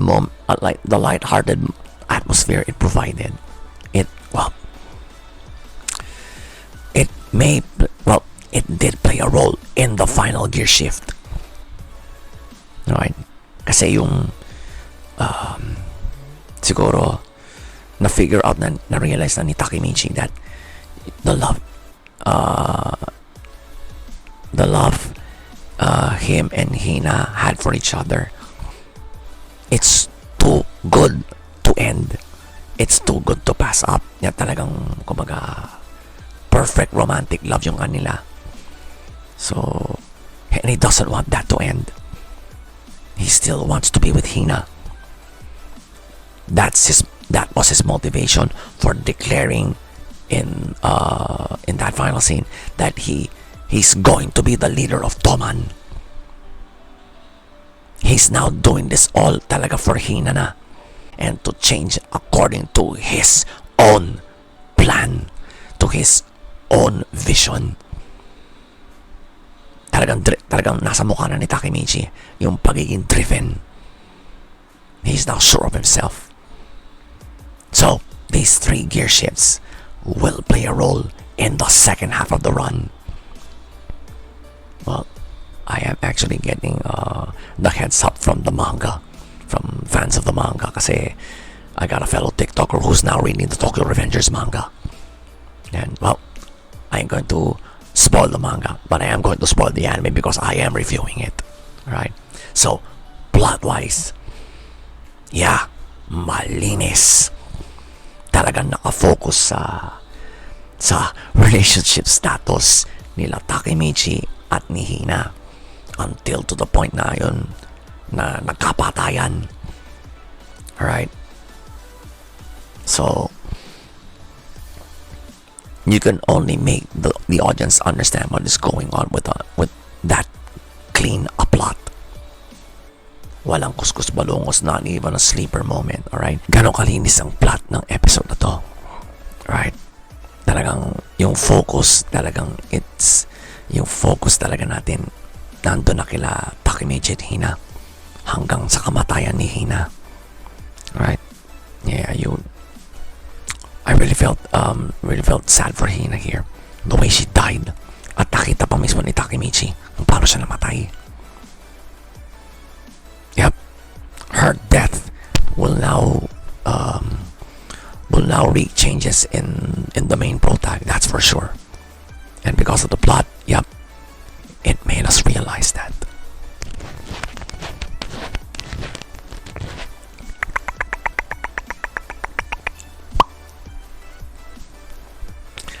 Another great episode from this anime, and what a slam bang way to end the first half of its run. Tandaan nyo guys, Tokyo Revengers is 24 episodes. So, Tokyo Revengers episode 12. Isipe.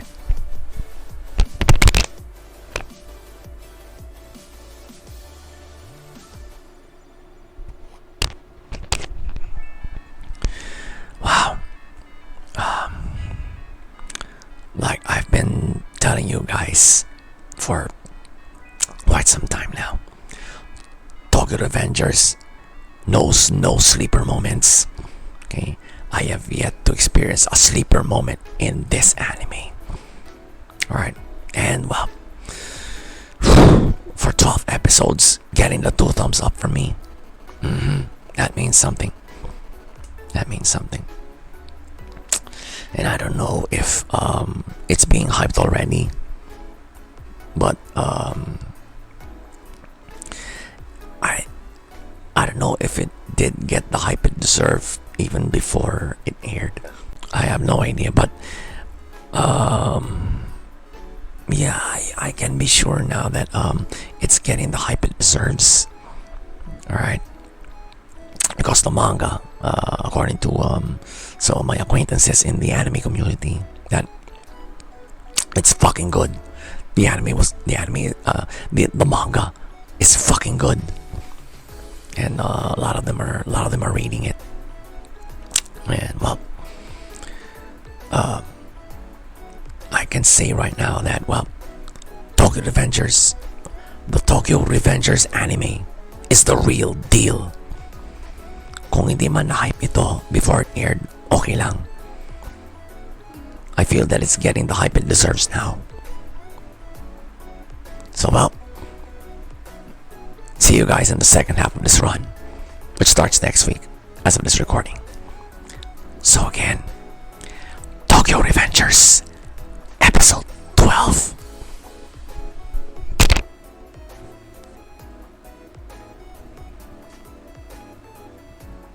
Awesome, 2 thumbs up, mga lifestyle. In typical Revengers fashion, no teasers. Kaya, we're gonna start the second half of this run next week. Kaya, tumutok na kayo. Right? You better have your eyes glued on this anime. Because, I just saw a really driven Takemichi in the final scene. In all indications from that, we are going to have a slam bang second half.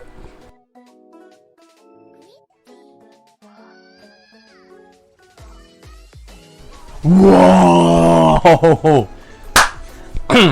Okay, so alright. What?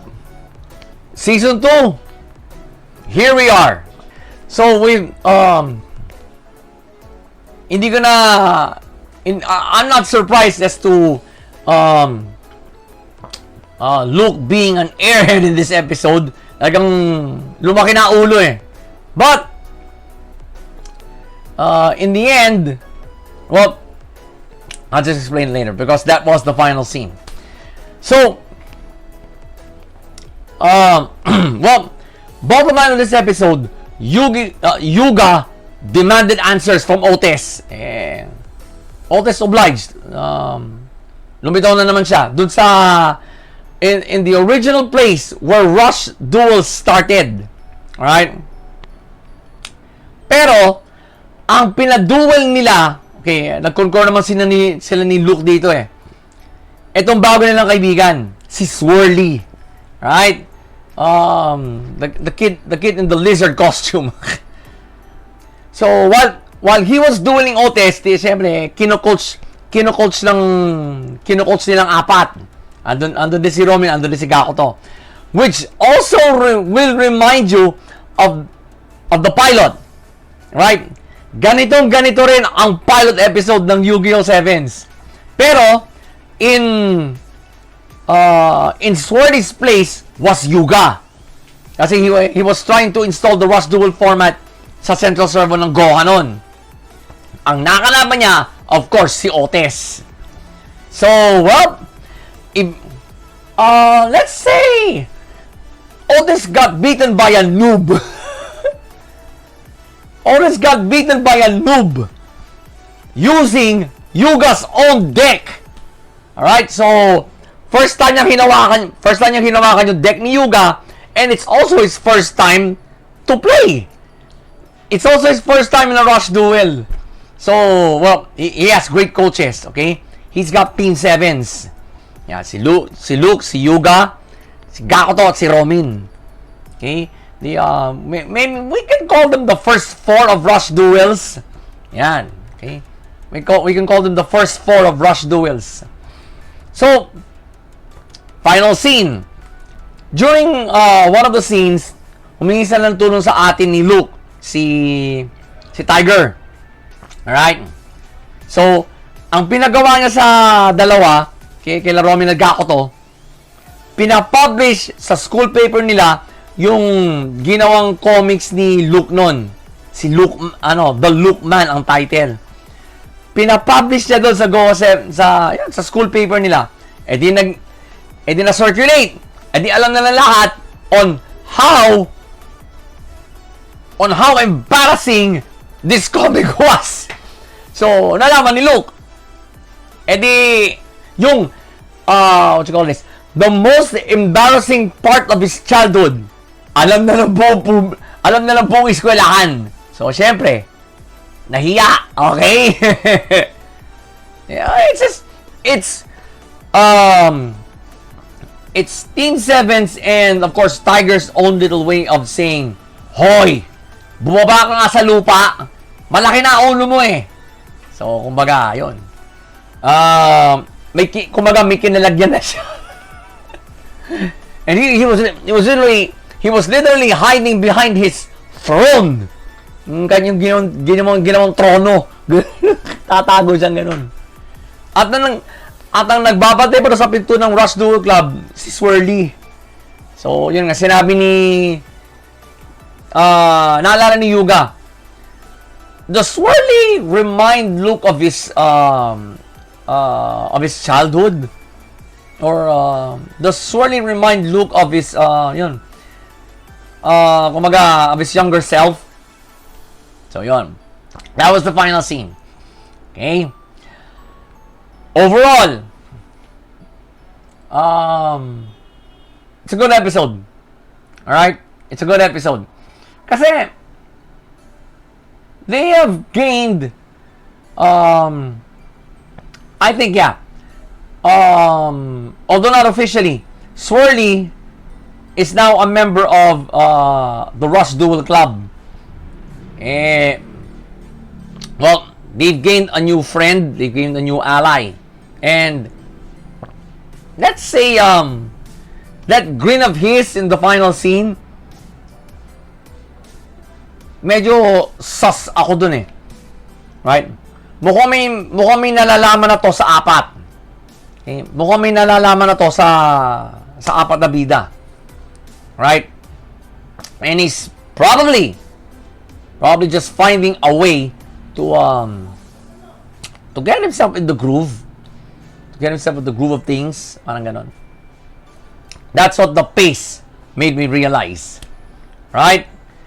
Of course, to make up yung pace, of course, there's a duel. Right? Eh, lalo na itong si Swirly, absolute noob. Absolute noob. Kino-coach siya on the fly ng Team 7's. Of course, they were the first ones to face Otis. Okay, Yugo was actually the first one to face Otis. Tinalo niya si Otis para ma-install ang Rush Duel format. Pero,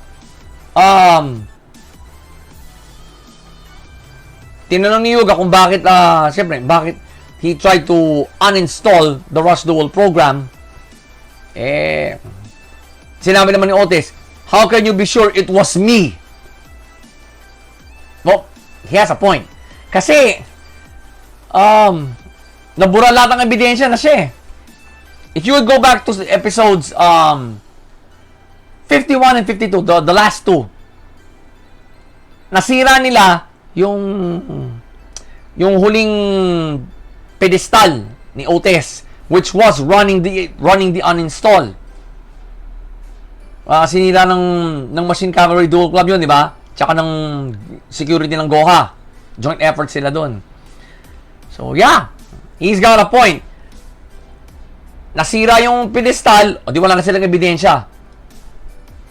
Right? So,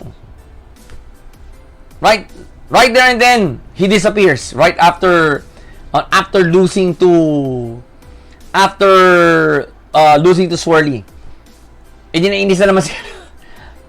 Nabalasa naman si Yuga sa kanya. Right? So, if it weren't for the pace, for the entire pacing of this episode, we would deep dive into it right now this early. Okay? Flow naman. Teka, ano bang first gear shift? Well, first gear shift was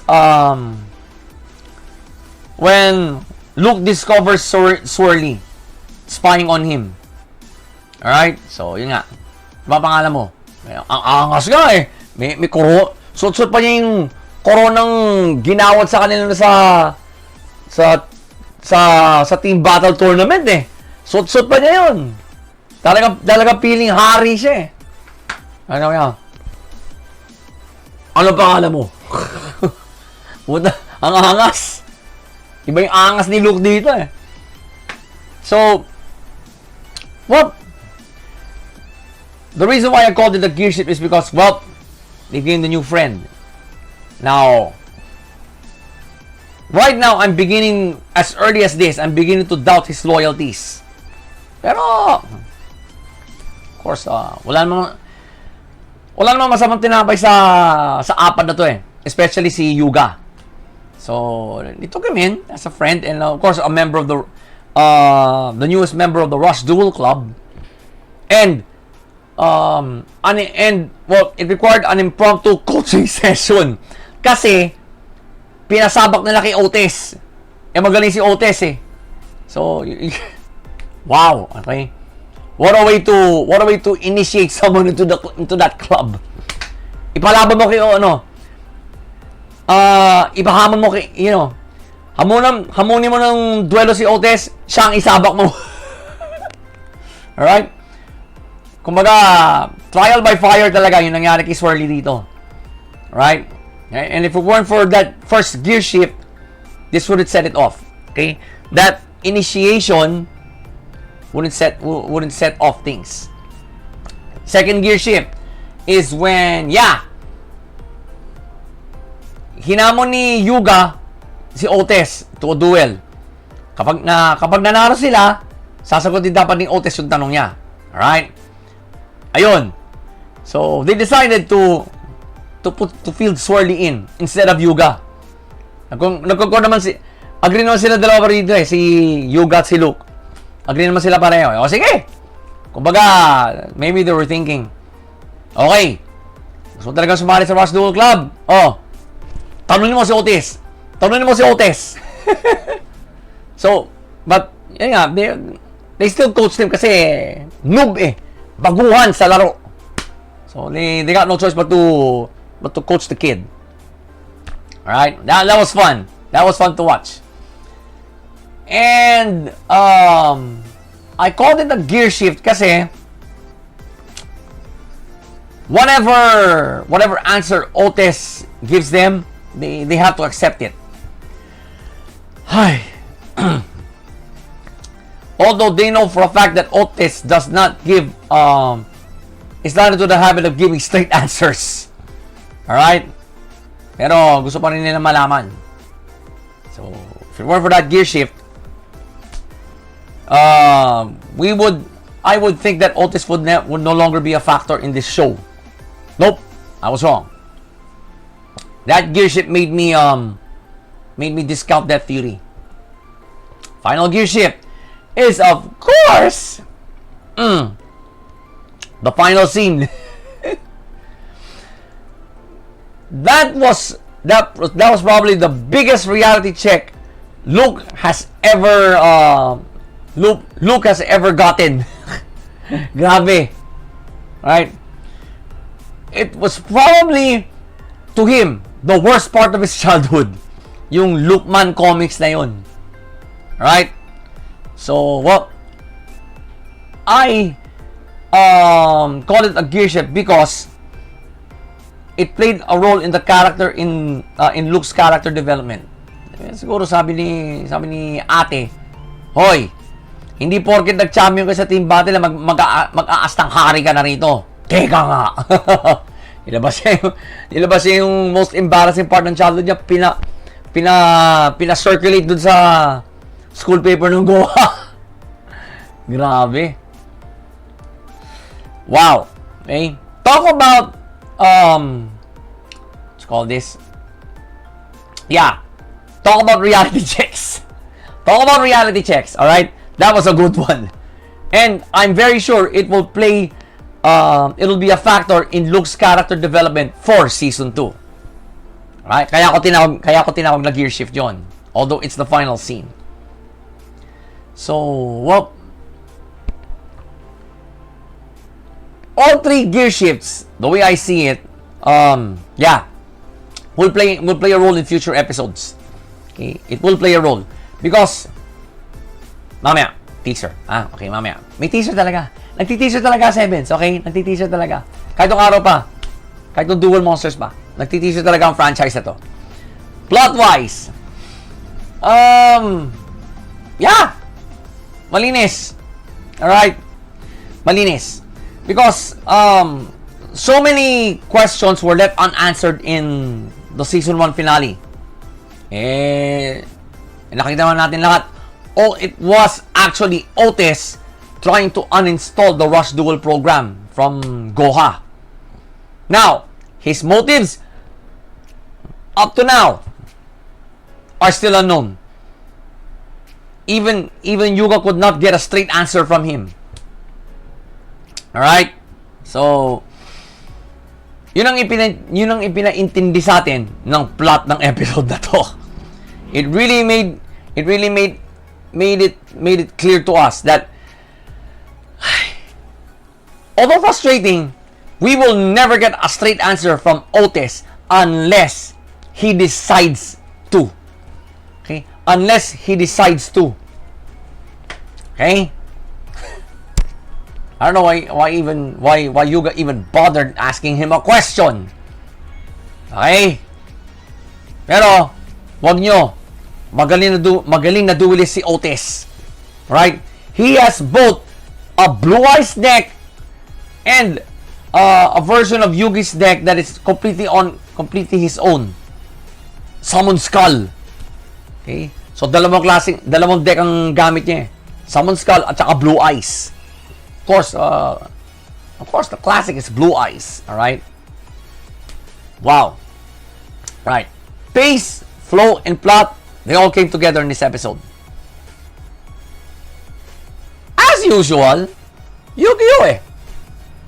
So, Yu-Gi-Oh! 7's episode 53. Nangisip-isip pa. 2 thumbs up. Alright? A very satisfying 2 thumbs up. Bakit? Kasi, if I would recall, if I would go back to the history of this franchise, they started off this way before. The only the series that came in mind to me was Yu-Gi-Oh! Zexal. Right? They gained a new friend in, what was his name? He eventually revealed his true identity to be Vector, one of the 7 Baron Emperors. And eventually, yung magkapatid, si Shark at saka si yung kapatid yan, yung kakamban niyang babae doon. They too are Baron Emperors, silang dalawa. Alright? Kaya, season 2 of Zexal was its best. Okay? Kasi talagang nagkatrayduran sila doon. And wow! The main protag there nearly lost his mind. Absolutely. Sinasabi ko sa inyo, he nearly lost his mind mid-duel nung nalaman niya to. Doon siya naging Dark Zexal, si Yuma. Doon siya naging Dark Zexal nung medyo ganun na siya. Right? That was disturbing.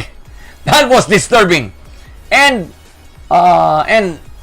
really hard to watch kasi you were actually seeing the main protag lose his mind here. Okay? It was both disturbing and hard to watch. But will Sevens go down that road? Will Yu-Gi-Oh! 7 actually go down that dark road? We still can't tell. Pero based on what was teasered in the final scene of the season 1 finale,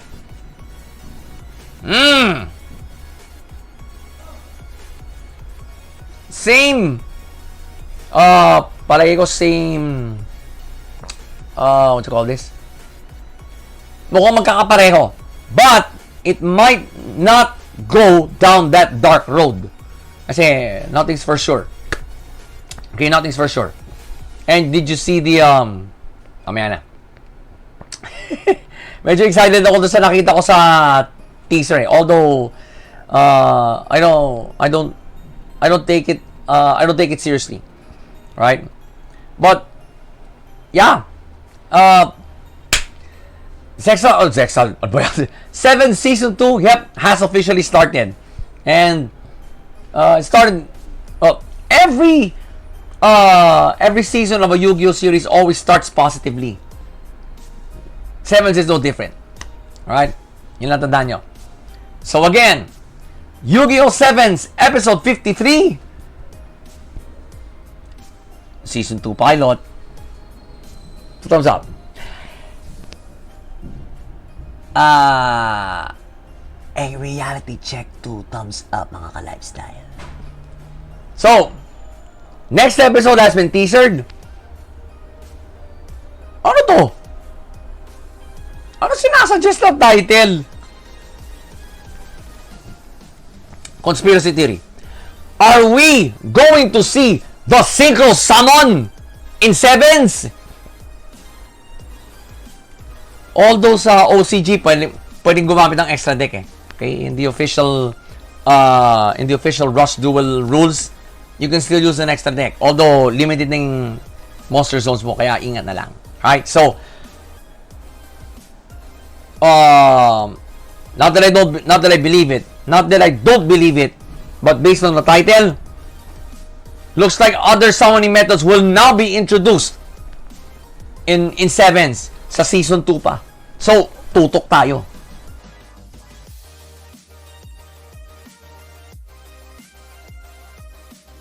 Wow! Alright! Here's how it went down.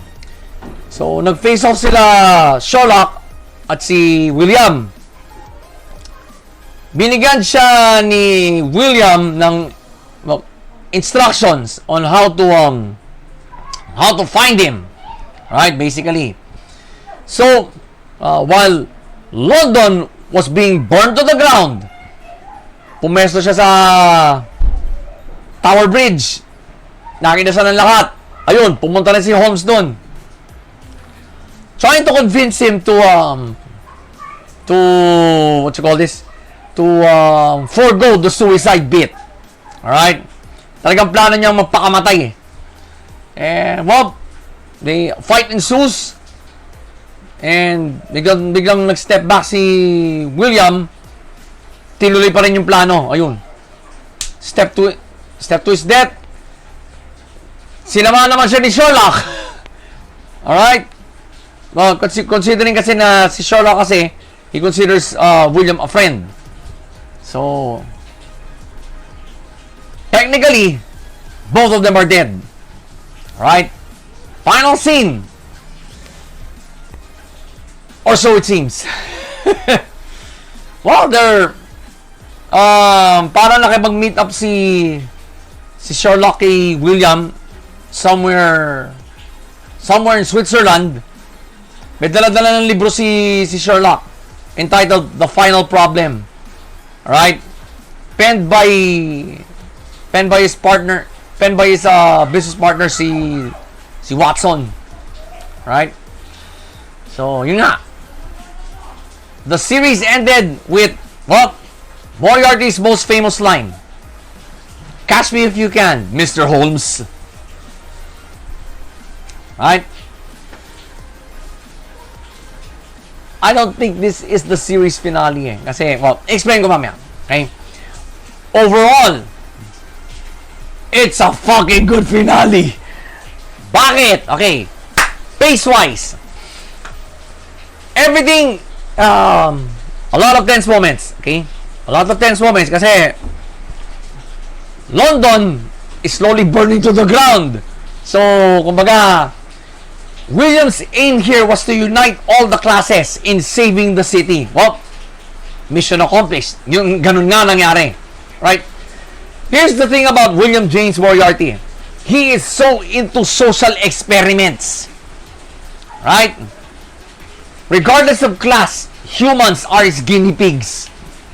Even in the Sherlock Holmes books. Okay? So, the pace suddenly slows down for the aftermath. Okay? Well, if you saw the finale, we all know what happened.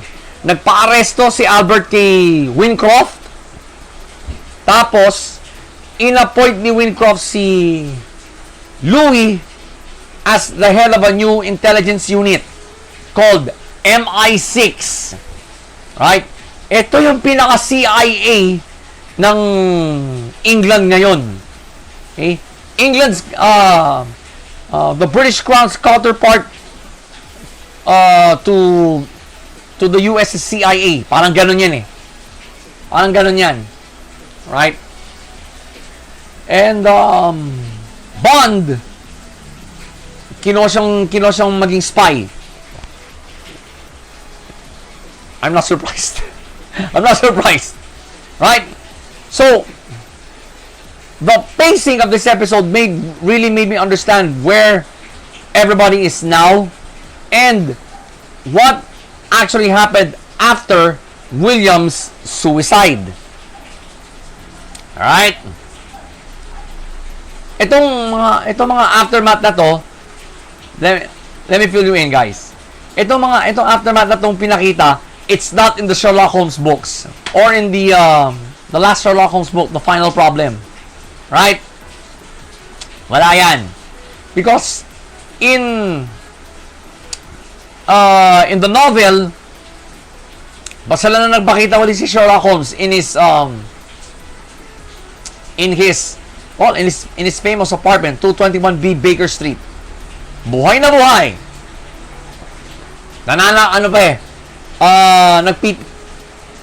Nagpipipa pa nga eh.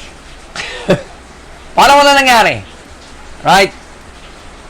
So, maganda yung pacing ng episode. Right? Fitting of a finale. Flow naman. What? First gear shift is when bombs started going off in the slums of London, which triggered the Great Fire. Right? Pero that's not actually how the Great Fire of London happened eh. Hindi, medyo mas malalim na dahilan, medyo mas simpleng dahilan nun eh. But here, they portrayed it as a bombing spree by the Lord of Crime. Right? That's a gear shift. Gear shift yun. Second gear shift, well,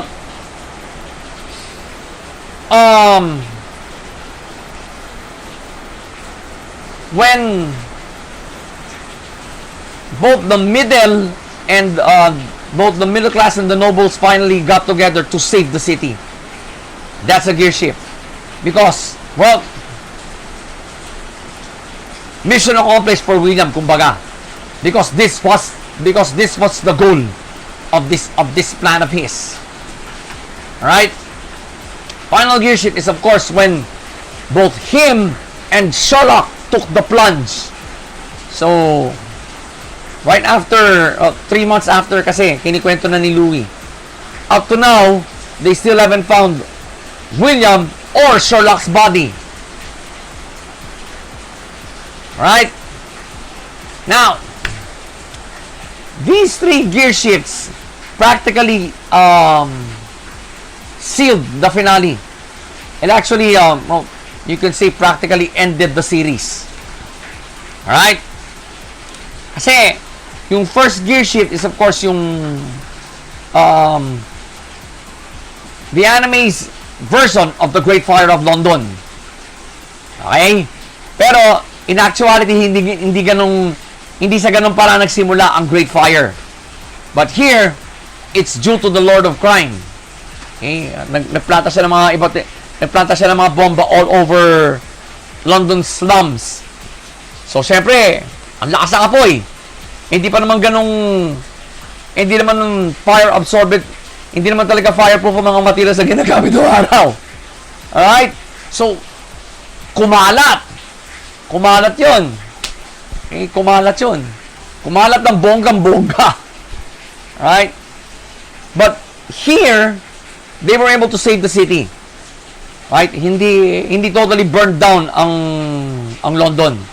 But in reality, yeah. Halos lahat ng structure sa London natupok. Right? That's why it's called the Great Fire of London eh. Halos nabura ang London sa mapa. Okay? That fire almost erased London from the map. Okay? Pero dito, they had to, the creator had to improvise, syempre. They united, all classes were united to save the city. Right? So, these 3 gear shifts practically ended the series. You probably don't have to watch the whole episode. Itong 3 eksenang ito, yan lang ang panoorin mo. It'll give you a pretty good idea as to whether Moriarty will be given another season or not. Okay? Ito na lang gawin mong basis itong 3 gear shift na binanggit ko. Right? That's how crucial these gear shifts were. Plot-wise, planchado. Kasi, right after napakamatay si William at nasama pa si Sherlock 3 months after kasi nagkaroon ng aftermath scenes. So, you really have to be more organized than usual to portray how crucial these aftermath scenes are. Kailangan talaga pag-usapan nyo dapat in a board meeting on how the finale will look. So, tama dito. Tama yung yan, like I said, planchado ang plot nito. So, habang you can't just put together aftermath scenes just like that. There has to be someone narrating it. Hence, Louis. Alright? So, that's how it happened. Okay? Pace, flow, and plot really came together for the finale. Talagang masasabi mong series finale ito. Alright? And yeah, Moriarty won't be back for another season. Kasi, hanggang dito na talaga ang Sherlock Holmes storyline. Okay? So, Moriarty the Patriot series finale. Mag-isip 2 thumbs up! Alright, 2 thumbs up! Boom! An anime has just finished with a perfect record. Right? Moriarty the Patriot. Wala siyang... Hindi ko na-rate ang bawat episode na to lower than 2 thumbs up. That is how fucking good Moriarty the Patriot is. Right? But yeah, I am going to miss this anime. I am going to miss this anime. Talagang, wow! Grabe ang deep dive factor. Alright? Talagang mapapaisip ka sa anime na to. And, it will encourage you now to read the Sherlock Holmes books. Right? Basically, that is from the view of the main protag there, si Sherlock Holmes. Dito, it's from the point of view of his arch nemesis, si William James Moriarty. Alright? Kaya maganda kasi ang concept ng anime na to Right? They twisted the entire Sherlock Holmes storyline to the point of view of the arch villain. Alright? So, wow. I can't believe it's over. Right?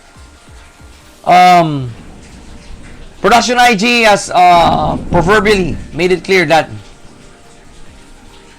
Moriarty won't be back for another season. Kasi, I guess the creator was only following the Sherlock Holmes storyline. Pero, binabaligtad niya yung point of view.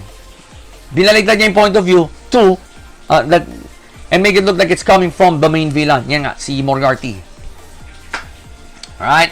So, wow. It's an incredible experience. Okay? Watching this anime and, of course, reviewing it. Whew!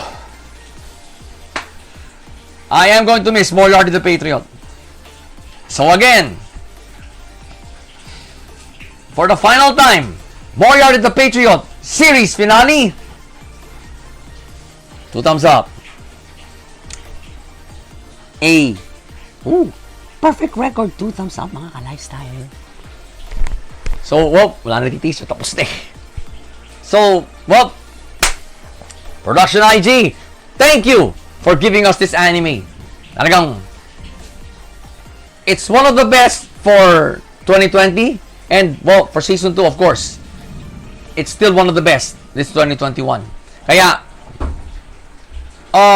this is a strong contender for this year's Otaku 5. Asahan niyo yan. You may see that in this year's Otaku 5.